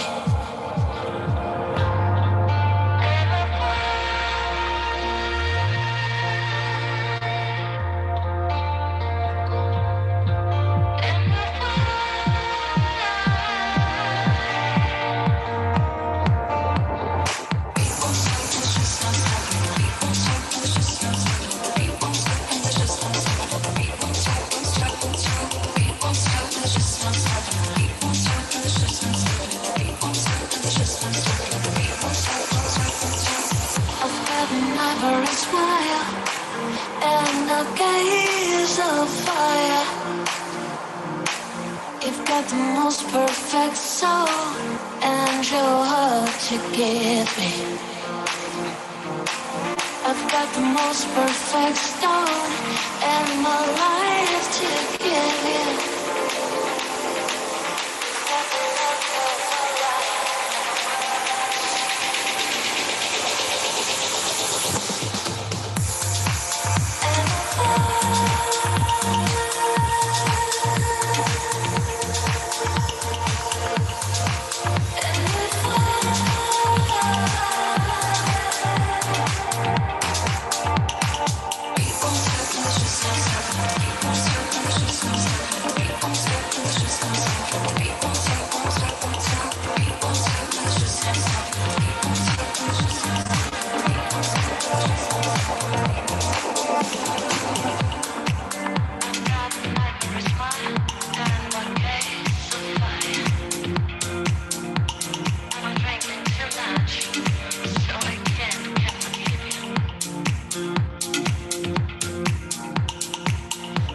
An ivory smile and a gaze of fire.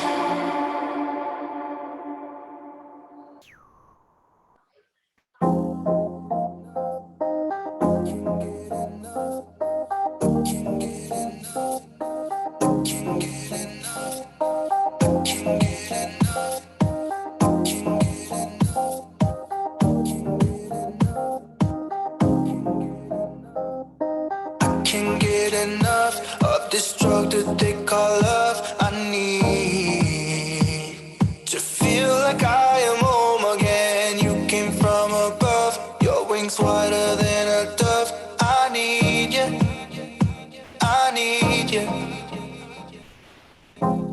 I can wait another minute, I can wait another second to be with you for an eternity. I feel like I am in a daydream. Every moment that I spend with you, won't you take me home and give me wings to fly? We can be alone in a castle in the sky. We can run away and leave this world behind. Please just take me home to a castle in the sky, castle in the sky.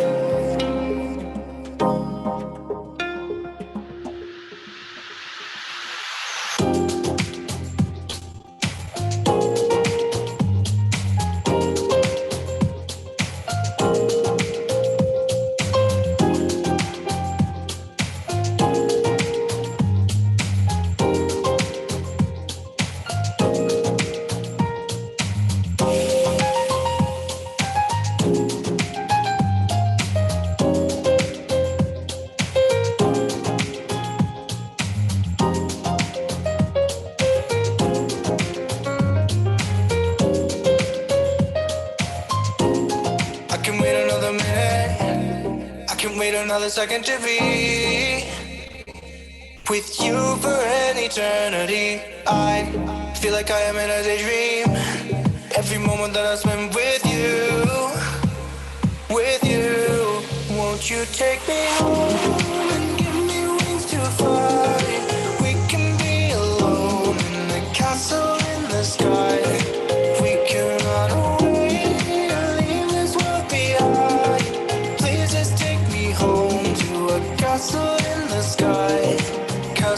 in the sky. Won't you take me home and give me wings to fly? We can be alone in the castle in the sky. We can run away and leave this world behind. Please just take me home to a castle in the sky. Castle in the sky.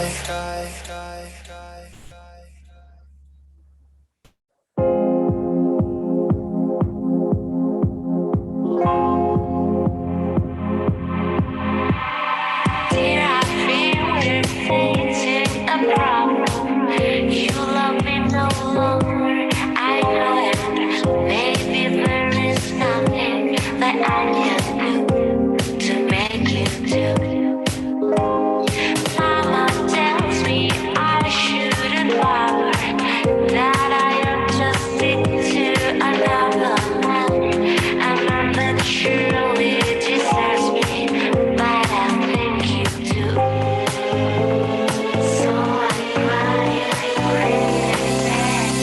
love me, say that you love me, fool me, go on and fool me, love me, pretend that you love me, leave me, just say that you need me. So I cry, and I beg for you to love me, say that you love me, leave me, just say that you need me. I couldn't care about anything but you. Lately I have desperately pondered, spent my nights awake, and I wonder what I could have done in another way to make you stay. Reason will not reach a solution. I will end up lost in confusion. I don't care if you really care, as long as you don't go. So I cry, love me, say that you love me, go on and fool me, love me, pretend that you love me, leave me, just say that you need me. So I cry, and I beg for you to love me, say that you love me, leave me, just say that you need me. I can't care about anything but you.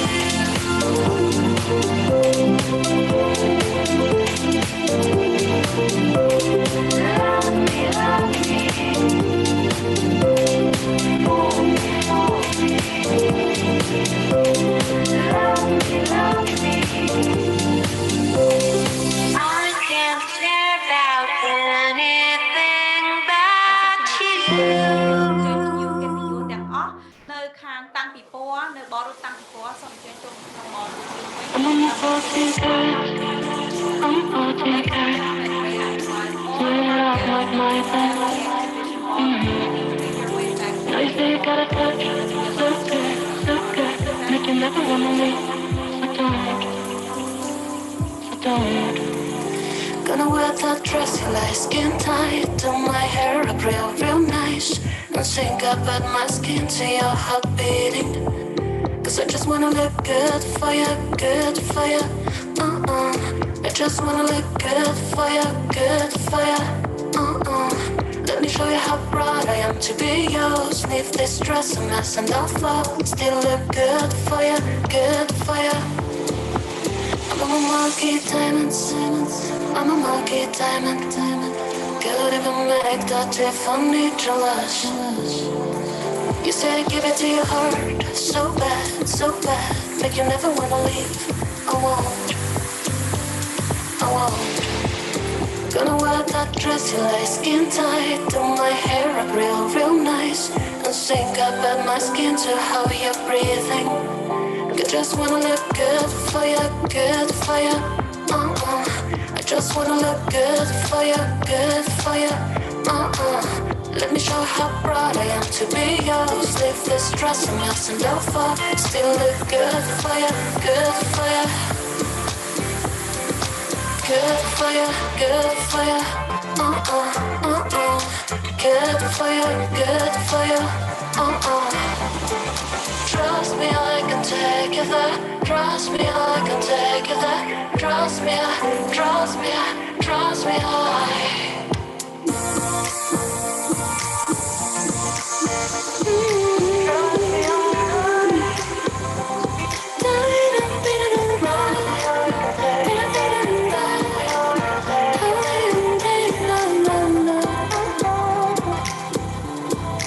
Trust me, I can take you there. Trust me, I can take you there. Trust me, trust me, trust me, I just wanna look good for you, good for you. Baby, let me be good to you, good to you. Let me show you how proud I am to be yours. Leave this stress and mess and love for. Still look good for you, good for you. Trust me, I can take you there. Trust me, I can take you there. Trust me, trust me, trust me, Trust me, I can take you there. Trust me, I can take you there. Trust me, trust me, trust me,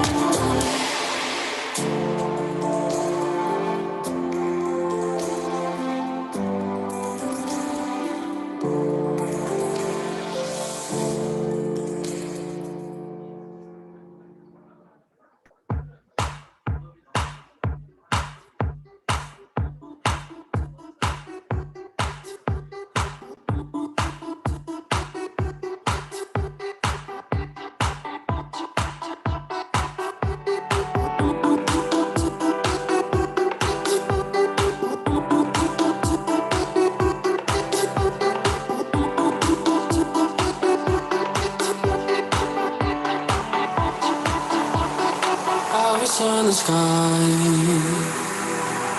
burning in your eyes. You look at me, baby, I wanna catch on fire. It's buried in my soul, like California gold. You found the light in me that I couldn't find. So when I'm all choked up, but I can't find the words. Every time we say goodbye, baby, it hurts. When the sun goes down and the band won't play, I'll always remember us this way. Love is in the night. Oh, it's raining right. We don't know how to rhyme, but then we try. But all I really know, you're where I wanna go. The part of me that you will never die. So when I'm all choked up and I can't find the words, every time we say goodbye, baby, it hurts. When the sun goes down and the band won't play, I'll always remember us this way. Don't wanna be just a memory, baby.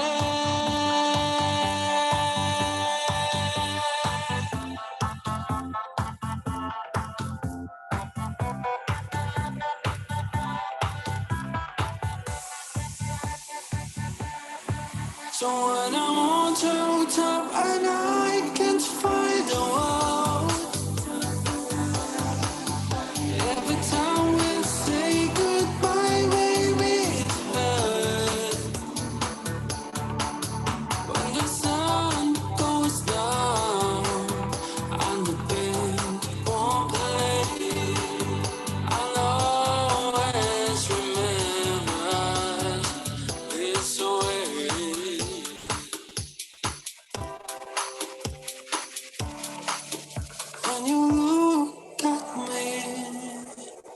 and the whole will fade.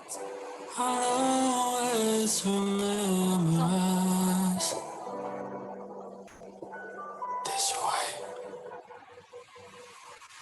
សូមបងប្អូនខាង volunteer ជួយប្រមូលភ្ញៀវយើងចូលមកក្នុង ballroom right now.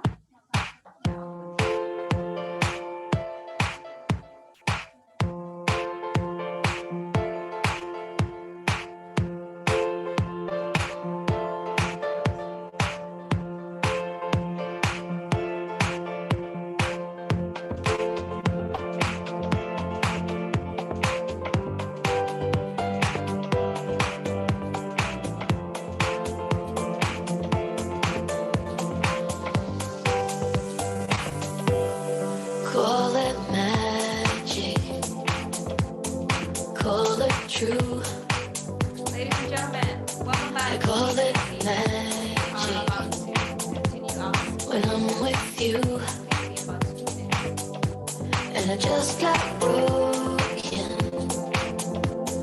into two.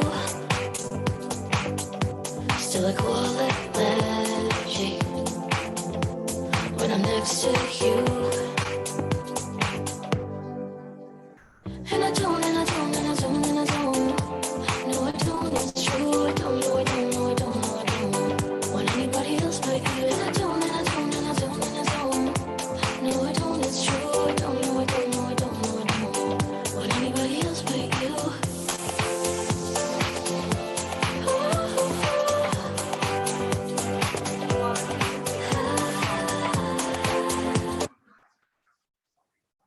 Ladies and gentlemen, welcome back to the Cambodian Climate Change Summit 2022, organized by the Mekong Future Initiative. Shall we continue our afternoon sessions? I believe everybody have refreshments, beverages, and also enjoy the exhibition next door.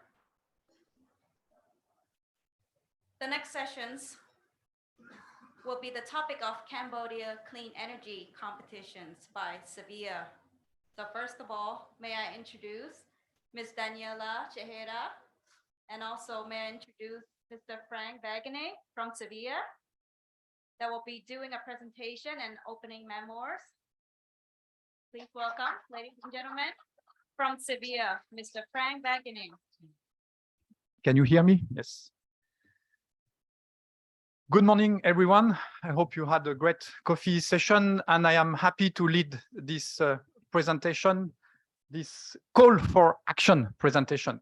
So it's going to be a key moment of today's. Can you move to the next slide? So first of all, I'd like to present Cécile, who is on these pictures. She could not make it today, but Cécile is an international expert in the sector of energy and finance for the last 15 years. And 10 years ago, she founded CVA, who is a strategic and operational consulting firm for sustainable and inclusive development. And CVA is today a recognized expert in Cambodia in the field of energy efficiency, climate change, agriculture, and other sectors. I also would like to introduce myself. I am Franz Wagane. I have been in this part of the world for 30 years now, and I am an entrepreneur specialized in energy distribution, energy management, and energy efficiency. And I am also advisor at CVA. Just a quick throwback. This is Cécile and I. 4 years ago, we were sitting in a coffee shop, and at that time, we were wondering how we could make an impact and how we could spark an interest and involvement on energy efficiency in Cambodia. He was at that time not new in Cambodia, but we could not really see any momentum from the private sector side. There was still a lot of reluctance from the private sector to invest in energy efficiency. not to mention that the level of awareness was extremely low. And 4 years ago, the national energy efficiency policy was still in a form of draft version. And we knew that its adoption will take quite some time. And then the inspiration, again, during discussion that we had, the inspiration came from a very nice initiative, which was already successfully implemented in Europe and in other countries. And Daniela is going to give you a little bit more in-depth presentation about this initiative. But what we really like about this breakthrough initiative, it's combined change management, awareness raising, competition, and above all, gamification. So I now want to give the floor to Daniela for the most entertaining part of this presentation, and more seriously to introduce you the Cambodia Energy Efficiency Competition. Over to you, Daniela.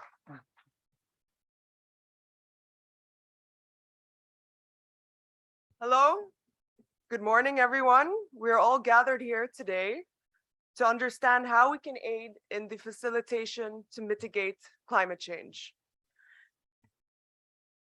Can we go to the next slide? Yes. All right, perfect. So energy efficiency is a step forward that we can work towards together. And the National Energy Efficiency Policy is going to be issued by the end of this year, with the targets to achieve 25% energy savings for industry and buildings. So Cambodia Energy Efficiency Competition can play a major role in facilitating these targets. So without further ado, let's dive into the CCOMP initiative and what it entails. Okay, next slide, please. All right, so I have a little video here to show you to get your mind started as to what this competition will be about.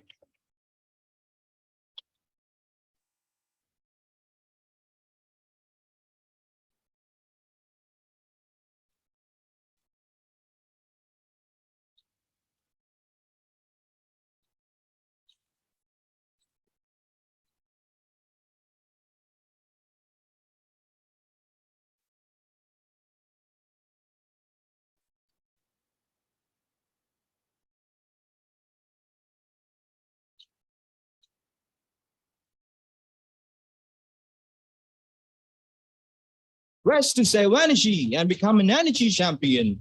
Join the competition by registering on ccom.org or contact us by email.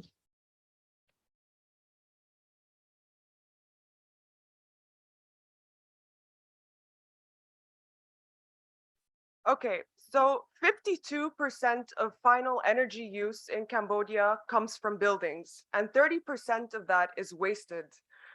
Introducing an energy efficient culture does not come easy, since the challenge lies with behavior change, essentially.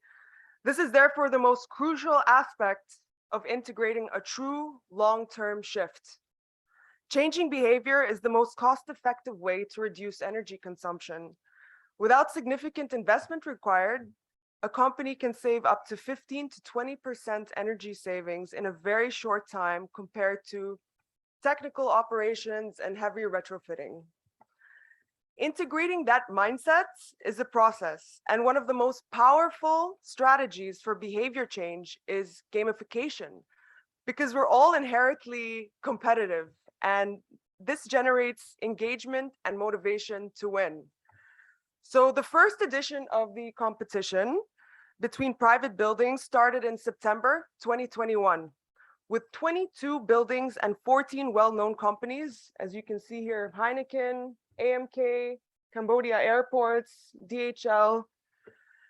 The way the competition works is that for 1 year, the aim is to save as much energy as possible by implementing behavior change and improving equipment management. Next slide, please.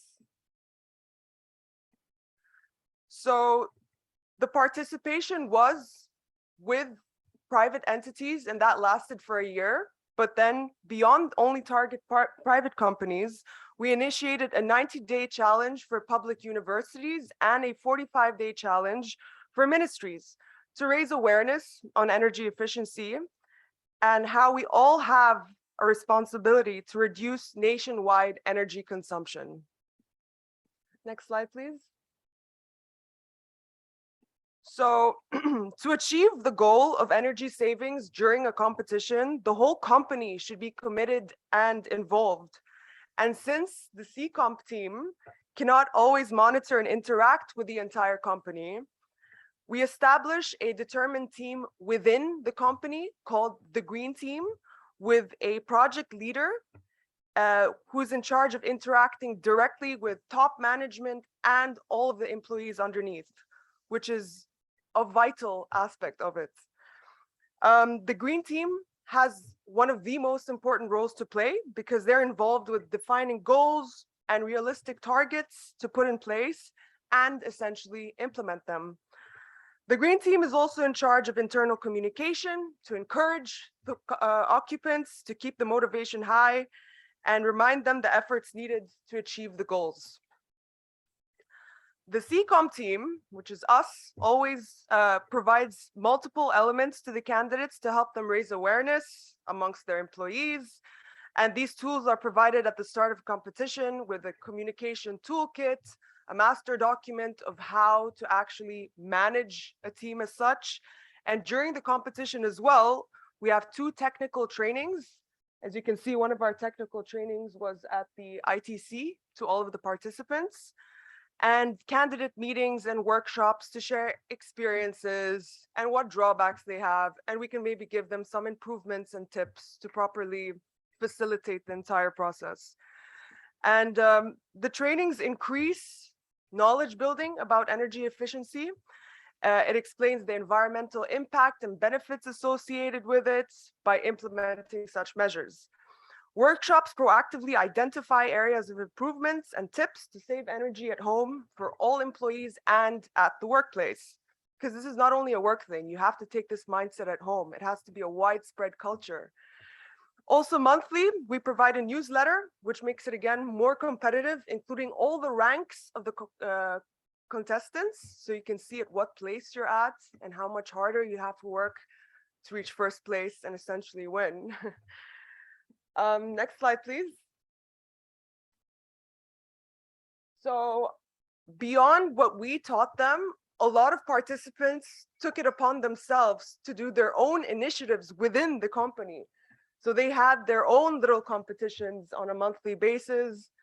They put stickers on all devices and switches, and they had dashboards, and they were guilt stripping each other, and that worked at the end.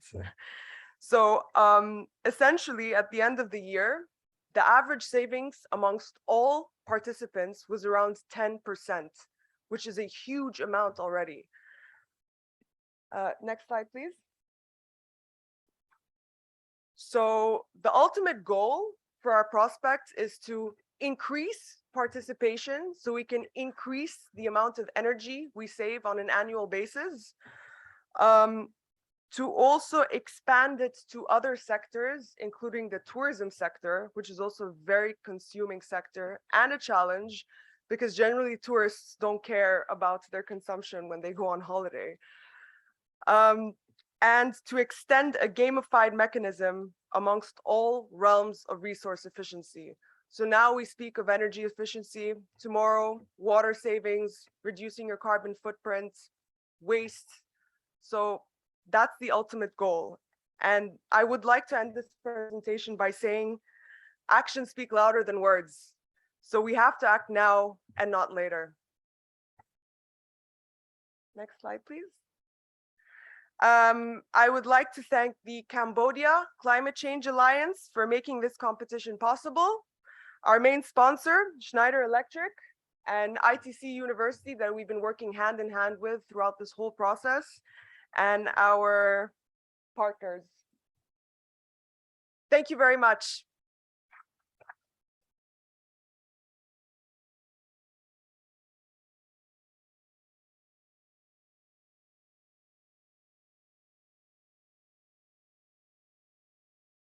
Thank you so much, Sevilla team. Thank you, Frank, and also Ms. Daniela for covering the topic of Cambodian clean energy competition. Next on our agenda today is the topic of corporate thought leaders. So first of all, may I invite Mr. Richard Chen from USAID and Mr. Sui Chantarong, Chief Underwriting Officer of Forte Insurance Cambodia, Ms. Chem Sre Un, Head of Corporate Affairs, Smart Axiata Cambodia, and lastly, Ms. Anne de Graaf, Corporate Affairs Director of Heineken Cambodia. Please welcome.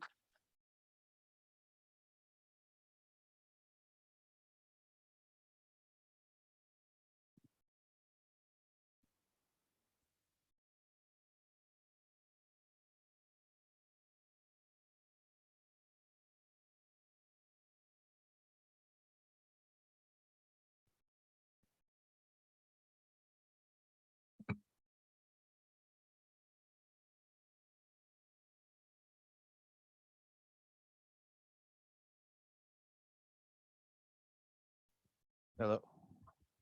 Can you hear me? Here we go. Good morning, everyone. And thank you for being here today and part of this important summit. So a common theme that was elevated during this summit was the role of the private sector. We do know that in this age of the climate crisis, corporate governments, NGOs, civil society, local communities are all very important towards the fight towards climate change. But more and more, we're starting to see private sector take the initiative to also accelerate impact when it comes to addressing the climate crisis. So I am here with three fabulous panelists. So first, from Forte Insurance, we have the Group Chief of Underwriting Officer, Mr. Sui Chantaron. From Heineken, we have the Director of Corporate Affairs, Ms. Anne. And then from Smart, we also have the Head of Corporate Affairs, Ms. Shrey So the first question I would like to ask our panelists is, what projects or initiatives does your company have underway to combat climate change in Cambodia? I'm going to start with our Forte panelists first, please. Yeah, first of all, I would like to say Chumrip Su and good morning to Excellency Lok Chim Teo, distinguished guests, ladies and gentlemen, friends and colleagues. Actually, when coming back to the climate change, we can say that the world right now is a very, what we call a changing world. We need to build a resilience to the changing world. As we can see that the world, not excluded Cambodia, we have faced the pandemics, COVID-19, COVID-19, and also ongoing conflict between some country. And in the meantime, we cannot forget about the climate change, about the effects of the climate change. And we can see that some country, they face some natural disaster, such as drought, floods, and all that one. So these one are the main challenging. And this climate change, we cannot address alone. It is the challenge of each and every one of us in the society, also in the world. Particularly when we're talking about this climate change, coming back to the context of Forte Insurance. Actually, Forte Insurance has been the market leader in general insurance and also the pioneer insurance on the agricultural insurance. And this one, I can say that we do along with the sustainable development goals of the United Nations. We have been go along, I think we have identified some of the goals. I can briefly three main development goals of the United Nations that we are currently looking into it. I think the first one is on the zero hunger. That means Fortis have been developing the agricultural insurance since 2015. And then so far we have been upscale a lot. And also why Forte doing the agricultural insurance? Because we can see that this one is to protect the livelihood of the farmer. You know, in Cambodia, there is some saying that when the farmer doing the rice farming activity, 1 year bad, 1 year good, because of the natural disaster. Some year they face flood, some year they face drought. based on the statistic of the 30 years, we always face some challenges on the natural disaster. So Forte Insurance has been introduced what we call weather crop insurance. This one more specialized into the paddy rice on the crop. And this one is to protect the farmer for the unforeseen event happening from the drought or excessive rainfall. Why we do that?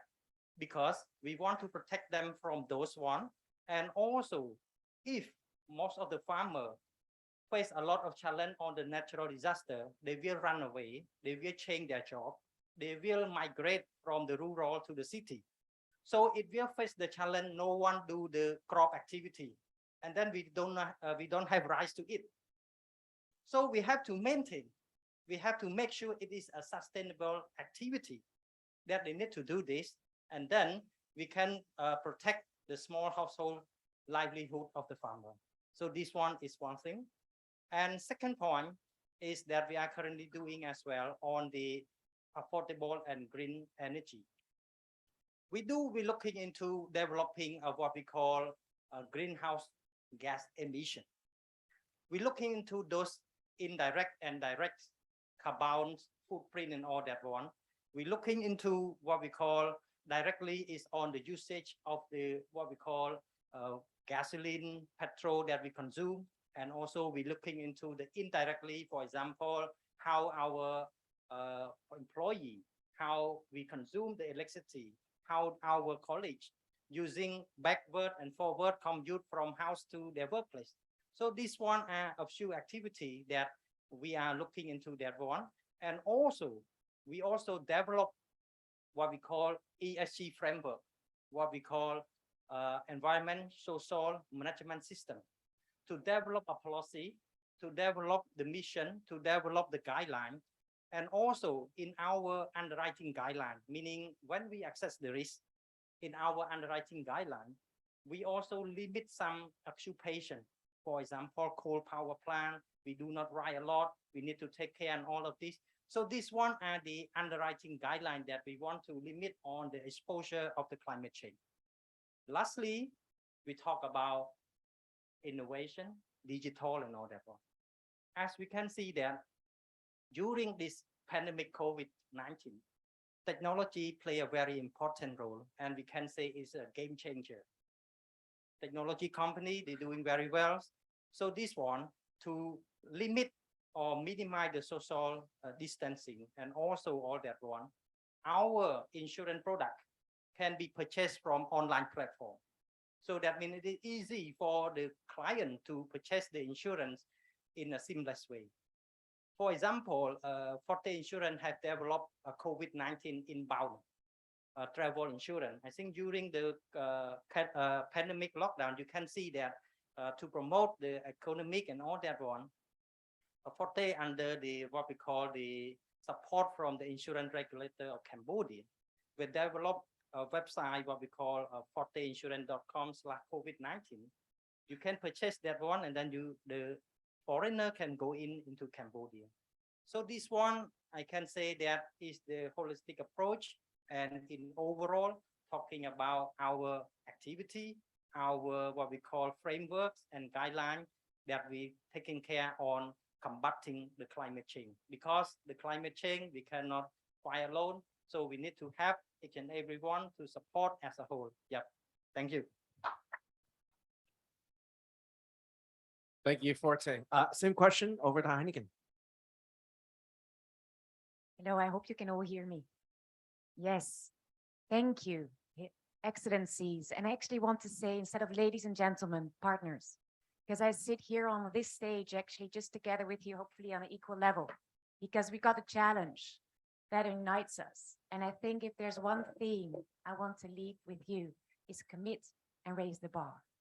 I think that is as well what we as Heineken globally have done with our ambitious targets. How should we step up and play our part, take our responsibility together with you and everyone to indeed commit to the future of tomorrow, our next generations, but also to raise the bar. So it was actually, I was checking it, it was in '94 that we have been here since 94 and we've played that part, we've committed and raised the bar. And it's thanks to Cambodia, and we're very grateful. And we continue, we've committed to contribute to a sustainable future, a partner in sustainable future growth. And it was also the same year that back in Amsterdam, where I come from, we had the first environmental report. And I would like to stress that because only with transparency and openness and the willingness to share the journeys, even if we're not there yet, I think we can have those discussions. So now we have Brew a Better World, with again, more ambitious targets on social, on environmental, as well as responsibility. So with that, what does it imply for us here in Cambodia? I think as well, we are committed to play our part with you, partners.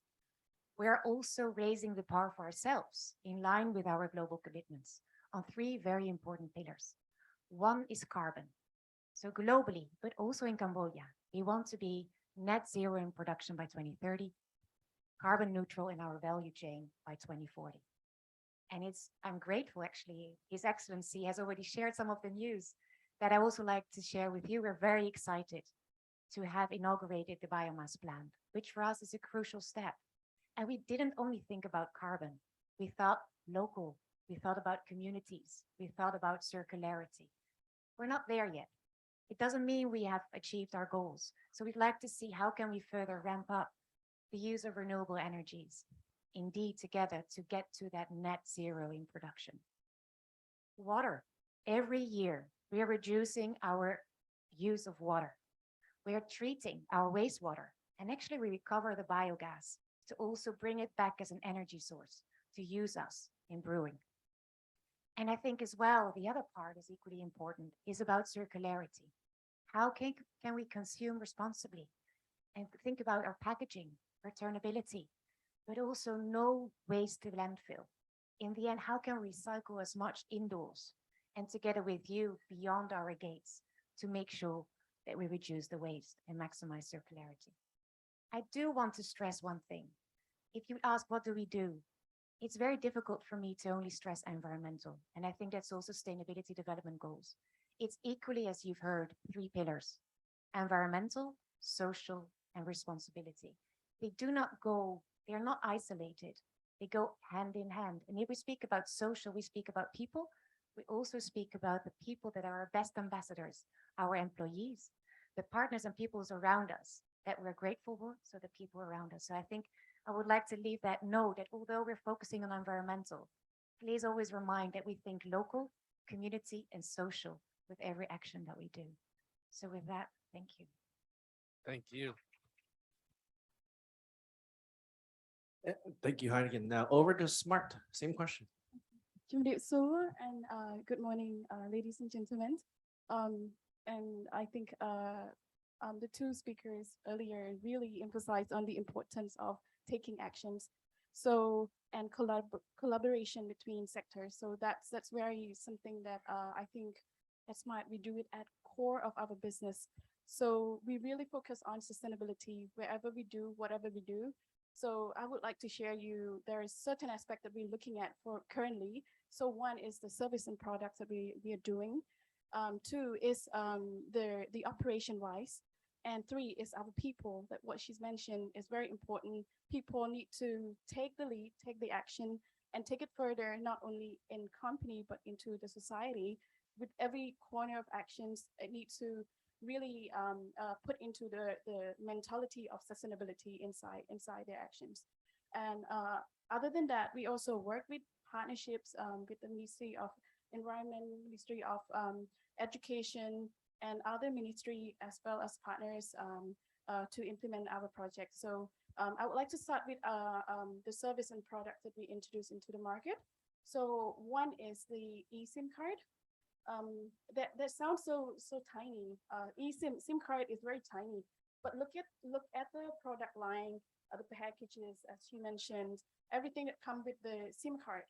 So 8 million SIM card in Cambodia.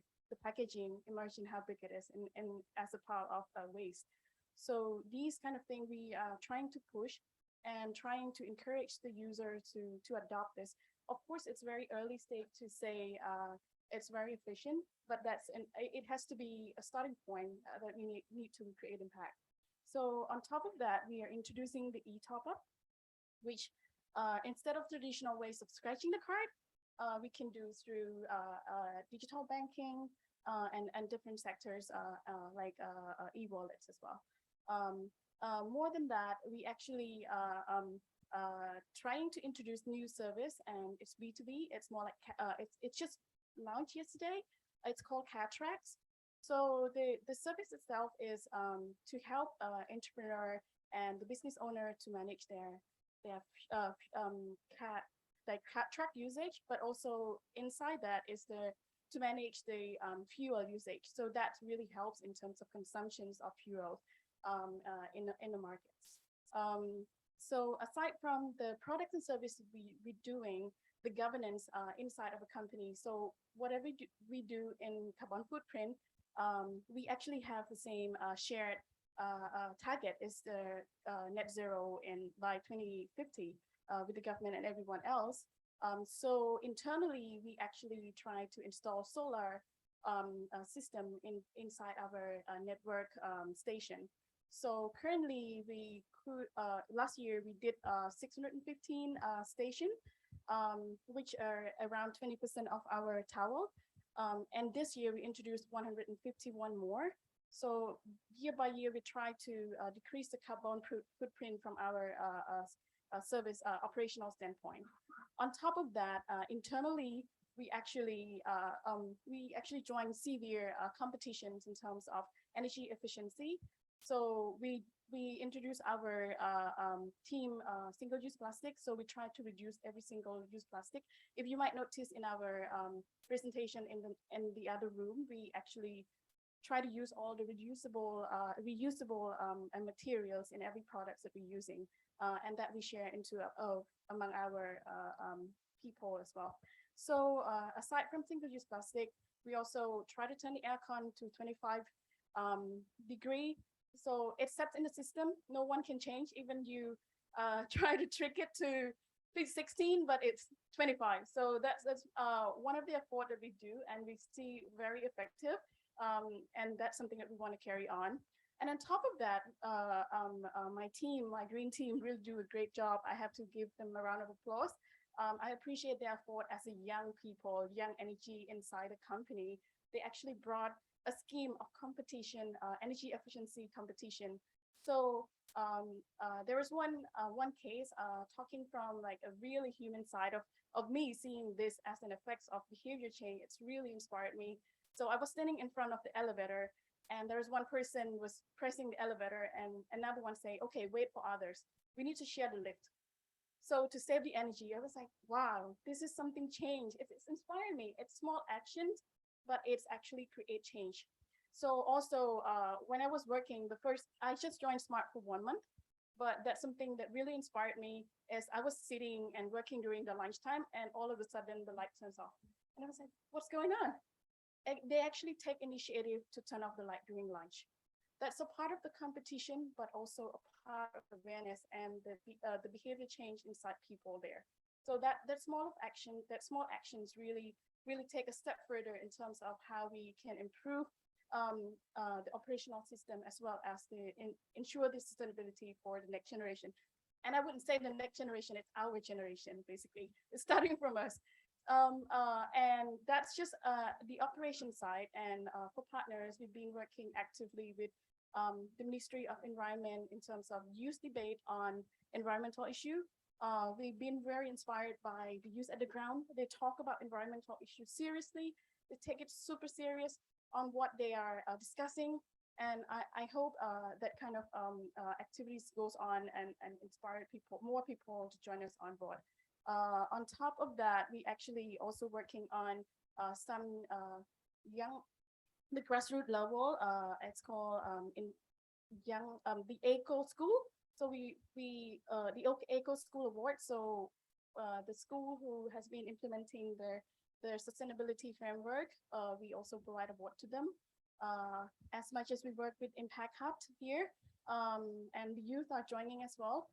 They're really great team, great young spirits. They've been doing, the project's called Mover. So these two, gather and make a movement among young volunteers in terms of environment, social enterprise, like creating entrepreneurship with a social spirit. It's not only just doing the business, but taking care of the society inside that as well. And that's aligned with the SDG goal. So these are the initiatives that we've been working. And as she mentioned, and I would like to emphasize, we're more than happy to collaborate and pushing this further because actions start from us. There's no more change if we don't do it from us. Yeah, thanks. Thank you.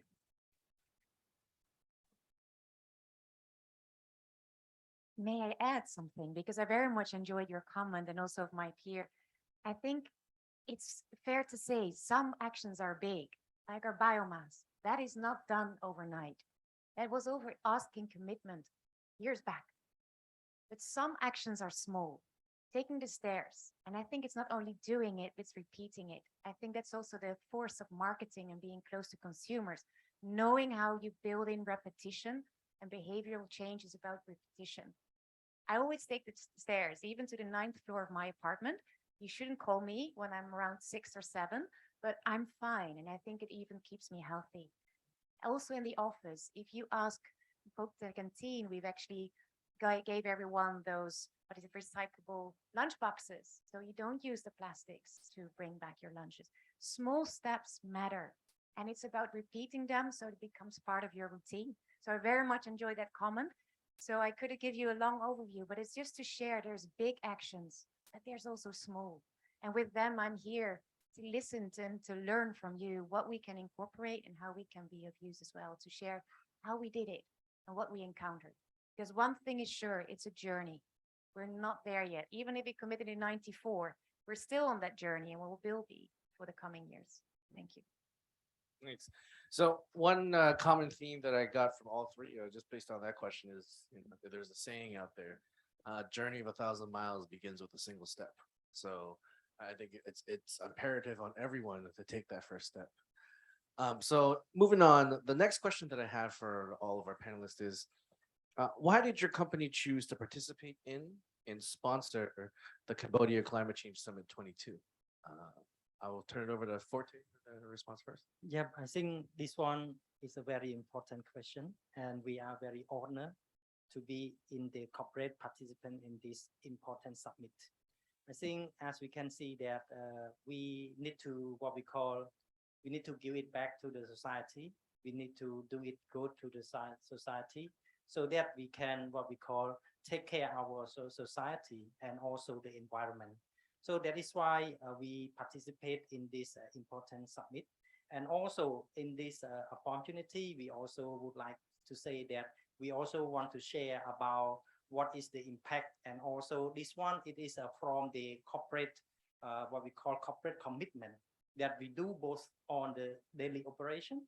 And also we also doing on some what we call participating on some of the important summit, so that we can share and then we go along with each other, especially on the agricultural insurance. Why? Because here I can give like a few classical example that Richard mentioned as well, that we need to start from the single step or one step. So this one, we can what we call after we joining all of this, and then we also doing some project, we got a lot of impact. We do not only joining in this summit, we also do ongoing activity that we plant the tree at the high schools, at the primary school and all that, want to educate the children or the youngs so that they can love the environment. And also we committed to do what we call planting the mangrove as well. So these one are some of the main activity. In the meantime, coming back to the agricultural insurance, we see a big impact. Actually, when we do the pilot test in 2015, we can get only 60 farmers, 60. So the meaning, it is very what we call a solo player that for the insurance need to conduct our own. We need to do the awareness and everything is on our own. So a big challenges. But in 2021 and 2022, because of what we call the first ever pilot test that is done by the government under the support of the ADB and RISE SDP under the Ministry of Economic and Finance. We do that the farmer, they can purchase a crop insurance, and then they have a premium subsidy from the government 50%. So we can see that it's slowing up, building up this momentum that we also can see the big impact on this one as well. And we can see that in 2021, we can scale, 2022, we can scale up our selling process up to around 2,400 hectares. So this one are the scaling up. And then we can see a big impact that when we do the provincial workshop and all that one, we have been doing the training awareness over around 8,000 farmer, villagers, agricultural cooperative. And this one, we can get one what we call a very insightful sharing claim experience from one farmer. They say that he is around 60 years old already. He never experienced that when he buy insurance, we have this mechanism to protect the farmer from the what we call unfavorable natural disaster, like floods or like drought or excessive rainfall. And then he get the claim payment. He said, very surprised that I can pay a little money and then I can get the claim payout. So I think if it is picking up all of this, is a good awareness to all the farmers. They can purchase the agricultural insurance so that they can have a sustainable goal and all that one for their farming activity. And we do not only do rice. We do on to the cashew nut. We're looking into the mango so that we can scale it up. And this one, I can say that why we really support in this climate change and all that one. Actually, we make a loss. In this agricultural insurance, we make a loss. We collect the premium in some amount. We claim, we make the claim payout. I think since 2015 until now, our claim ratio is more than 100%. We collect, for example, we collect the premium 10 USD. We need to pay them, I think 50, 60 USD back. So that means the claim experience or the claim ratio is higher than the premium we collected. But why we still do it? Because we want to see that in the near future, it might be coming the nationwide or nation program so that it can protect our farmer from the vulnerable natural disaster. So this one is our goal that we put into action to along with our sustainable goal. And second point, we also can see a big impact. For example, this one is a small, what we call a small case, but it really make me surprised as well. When I'm traveling with my kids and they are at primary school and all that. Then when we want to do something, my kids say that, no, daddy, if you do this, it might harm the environment. So this one, I feel okay. So that means it has like a positive mindset. We start like our panel speaker mentioned, we not start tomorrow, we start from today, or even we start from yesterday. So we all together, so we can see that the young generation and also our generation, we truly care about what is the climate change. And also we have been what we call develop, like I mentioned earlier, we develop what we call, when we do the business right now, we always balancing on the ESG. We make decision also balancing on the environmental, social, and governance as well. So this one are the important issue that we really want to joining this summit and also sharing all of this.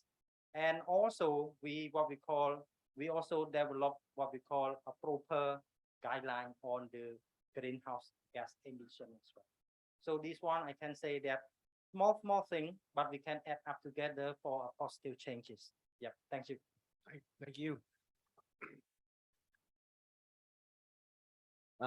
Next, I'm gonna turn it over to Heineken. Same question. Thank you. I don't have to remind too much those questions because they're repeated for me. So thank you for that. I think there's three reasons for me, for the company, and for maybe all of you. One is urgency. Second is a journey. And third is togetherness. Let me start with urgency. I think I hope all of you agree that urgency is only getting stronger. Urgency meaning that we need to step up. Urgency, we need actions, but also the frameworks and incentives to even accelerate them. So there we are partners. And I think here that applies also to Cambodia. So yes, we need urgency. And it's indeed about yesterday. The steps and the commitments we've already engaged on a few years, months back are equally ones that you may not see yet, but those are key and show the urgency. I think the second point for me will be journey. We hear the second time round, because although targets may be the same, the way to achieve them and the lessons and the context is not. So I'm here again to learn from you, and I'm relatively new, so I have even more to learn and hear from you and what we can do, both from a regulatory perspective, but also as a private sector and all those partners that can help. So that's a journey. And third, I think togetherness. One of the things, and I hope it won't surprise you, is that we enjoy and we brew the joy of true togetherness. We want to bring people together because then you learn and you enjoy life responsibly and to the max. And I think here we're together even with a more important aim, is how we can learn from each other and turn that into action and accelerate where needed.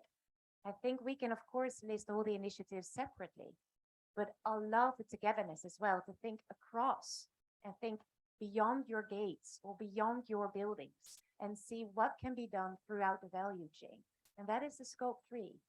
And we are now, of course, the most urgent part is net zero in productions for many of us, but many of you, including us, are already thinking about scope 3. And that is even a bigger challenge that we cannot do alone. So I think urgency, it's a journey. It will never be exactly the same context year after year. And 3, togetherness. So that's happy to be here. Thank you. Thank you. Over to Smart.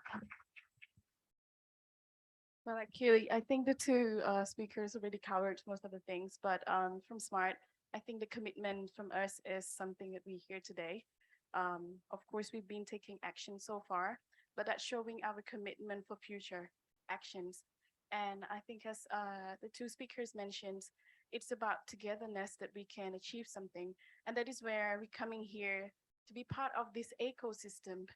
Smart alone cannot do and push for sustainability. It's the value chains that everyone participate, from agriculture, from sustainability standpoint in terms of energy recyclings, and also from digitalized service, and everyone else in this room would participate in that. And that is the beauty of this meeting. The beauty of this summit is to bring together, sharing lesson learned, sharing the journey, sharing the inspiration stories. That's also a part of the journey that we need to learn from each other. Different sectors, different field, that's including public sector, that's including private sector, how we can achieve this goal together. Thank you. Great. No, thank you all for the very wonderful and insightful comments.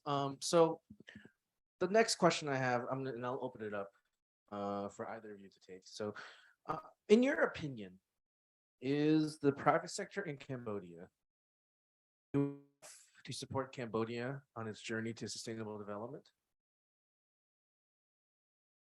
Would either of the panelists like to take that question first? I think for me, the question would be, are we all together doing enough? And is anybody dismissed? I think there's nobody dismissed. And do we do enough? I think future will tell us, but I do think we need to step up and do more. So I think that is a little bit of discussion, and it doesn't say, I wouldn't single out Cambodia, that applies, I think, to every country across the globe. So yes, and do we want to do more? Yes. And have we been there? Do we know all? No. But I think as long as we keep those summits and we keep that learning and we keep on sometimes encountering what we should have done better and what we couldn't do better. And I think the important lesson as well with the biomass is really like, how can we think circular? Indeed, using the products that are here, the rice, the husk, the waste. How can we use and also use it from here, because that also reduces your transport? How can we bring that to an added value to communities and as well as others? So that has also brought us learnings that we can apply to new projects. So I think that will be good. Let's step up all. And I think the challenges are only getting bigger going forward. Yes. So regarding to the questions, I think we're doing good with everyone, and we should give ourselves a round of applause in what we're doing, but it's always be better to do better. It's good, but great is better than good. So in our team, we always say this word. It's good to be good, but it's better to be great. So there's a journey from good to great that we need to take, and that is needing a lot of participation from everyone and each of us to carry this journey further. Thank you. Yeah, I think from Forte point of view, I think we are in the right direction. That we can say that we start from what we call a small action, but I'm sure that in the near future we will doing much better. Like classical example that we have been doing since 2015, and we still do it, and then we willing to do it. And this one is from the corporate philosophy, guideline, direction that we commit to do it. And then with this continuous and momentum, I think we will what we call together with Cambodia have a better view to combat with the climate change. And this one we can say that a tiny action, a small action can bring a remarkable results. Yeah. Thank you. I believe I have a few minutes. So what I'm going to do is I'm going to ask one more question. And again, open to all panelists to provide some pontification. So my question is, so I've read a few of your bios, so I know some of you have both public sector experience and private sector experience. So in your personal experience, what do you see the roles between public and private sector? And how do you see them together working to accomplish similar goals? Any of the panelists like to start? Smart? Yeah. So sharing a bit of the journey, I was studying my occupation as civil society stuff. So I see it as a part of policy making, policy advocating, and improvement of the public policy. And then I joined private sectors where we're more like implementers doing the action, take real initiative. So I think this is very important for us to combine the two together. I mean, there's like, it's very, very good to have very good, I think we had a discussion earlier on this topic as well. It's very good to have a big and good ideas on how we do things and framework in place, but we also need to engage those who really implement it and how we can push further for the better implementation and put it into the ground level. So I think that's one of the role that private sector can contribute in terms of implementation and how to make it more effective, more efficient, and improve like a circle of project management, I would say. Like, of course, mistake is make along the way, along the journey. We learn from it, we improve it, we push it further, and we give feedback to the policy making. And the circle of feedback will help us improving our process along the way. Yeah, I can only agree. I think I started my career a very long time ago during the financial crisis, in capital markets. And I've been a diplomat for many years and fleeing for sustainability in different countries and different contexts. And now I do it with a lot of pleasure and honor for an international corporation who is active on the ground in many parts of the world. And I definitely see all three of them and many more sectors and all of you being equally implied, because the best ideas only are effective once you bring them to life. And I think the bringing to life is done by many of you, but definitely also by the private sector, because the best ideas also will be repeated and will be implemented and make sense, also business sense and economic sense, so they stay. So I love that feedback mechanism. And I think the example for why we are here together is another example that it's all end-end. I think we're here as people from different sectors, different backgrounds, with how can we learn from each other? How does the implementation work? What do you bump into? Where do you miss finance? Where do you miss the expertise? What expertise is out there that can help you? But also maybe from a private sector point of view, how can we turn it into something that is in line and in sync with the business and how it's been run, so we can make it stick, so we can use it for the rest of the years to come. And I think that's the crucial opportunity that we've got here, especially if we go towards even bigger challenges going forward. And that's also maybe, if I may, and I think my peers have said it, on social, we speak about fair wages. We've seen it during COVID and the need, and all of the many sectors, but also the communities around us that needed the support. I think I've seen many of you stepping up. So it's not only policy that can do it, we need to have the action on the ground. And from my end, I think here, and we will have some discussions probably this afternoon, it's about setting the policy framework and also having those consultations, how we can make them effective, fair, and also how we can make sure that we thought about everything so we don't have to go back and adjust, because time is of essence. I think we need speed. Yes. Yep, I think just in short that public and private sector must work together. This is very important. And in short, I can say that especially in this climate change summit, it is what we call public and private must together. And I can say that especially today is a very classical example that we have the what we call contribution and active participation from both public and private. And we can see that from the previous speakers on the panel discussion, we also share about the international policy that the speaker from both private and public. So this one is the showcase of the successful results of the project or action that we need to have all together. Together, we make stronger. So I think this one is a short and simple. Yeah. Great, thank you all. So just to wrap up, thank you all for your very frank comments. It definitely highlighted the theme of partnership. And so one of the old sayings in which I've been very much aligning is, in the journey, if you want to go fast, go alone.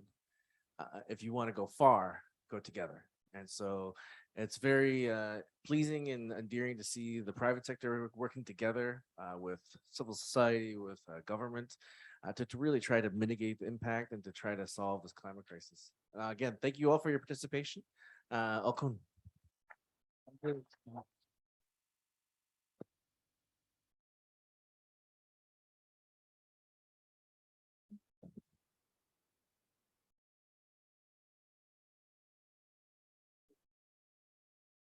Thank you so much, ladies and gentlemen, for covering the topic of corporate thought leaders. It seems that now we are moving into the lunch break, but may I inform you about some information for this afternoon. So lunch will be open at 11:45. You will need your badge that says lunch on the back of your badge. And the expo is now open and will remain open until 3 p.m. So please check it out if you haven't. Coffee breaks will also take place right next to the expo for the rest of the day. And may I inform you that the breakout session will start at 12:45 sharp. The breakout rooms are by the pool. So if you have a hard time navigating the room, please contact our volunteers. They're all in the blue t-shirts, very bright. You can see them clearly. And the breakout rooms, one will be covering the topic of net zero pathways by the USAID Green Invest Asia. The breakout room 2 will be covering the topic of ecotourism by Brit Cham. So both of the breakout rooms are located near the pool. So may I repeat, if you have trouble finding the room, please contact our volunteers in the blue t-shirts. So I encourage you to make your way there as soon as possible because the seats are very limited. It starts at 12:45. The seats are very limited, so it's like a first come, first serve. Thank you again. So I will see you this evening at the gala dinner. So please enjoy your lunch and also enjoy your breakout room time. Thank you.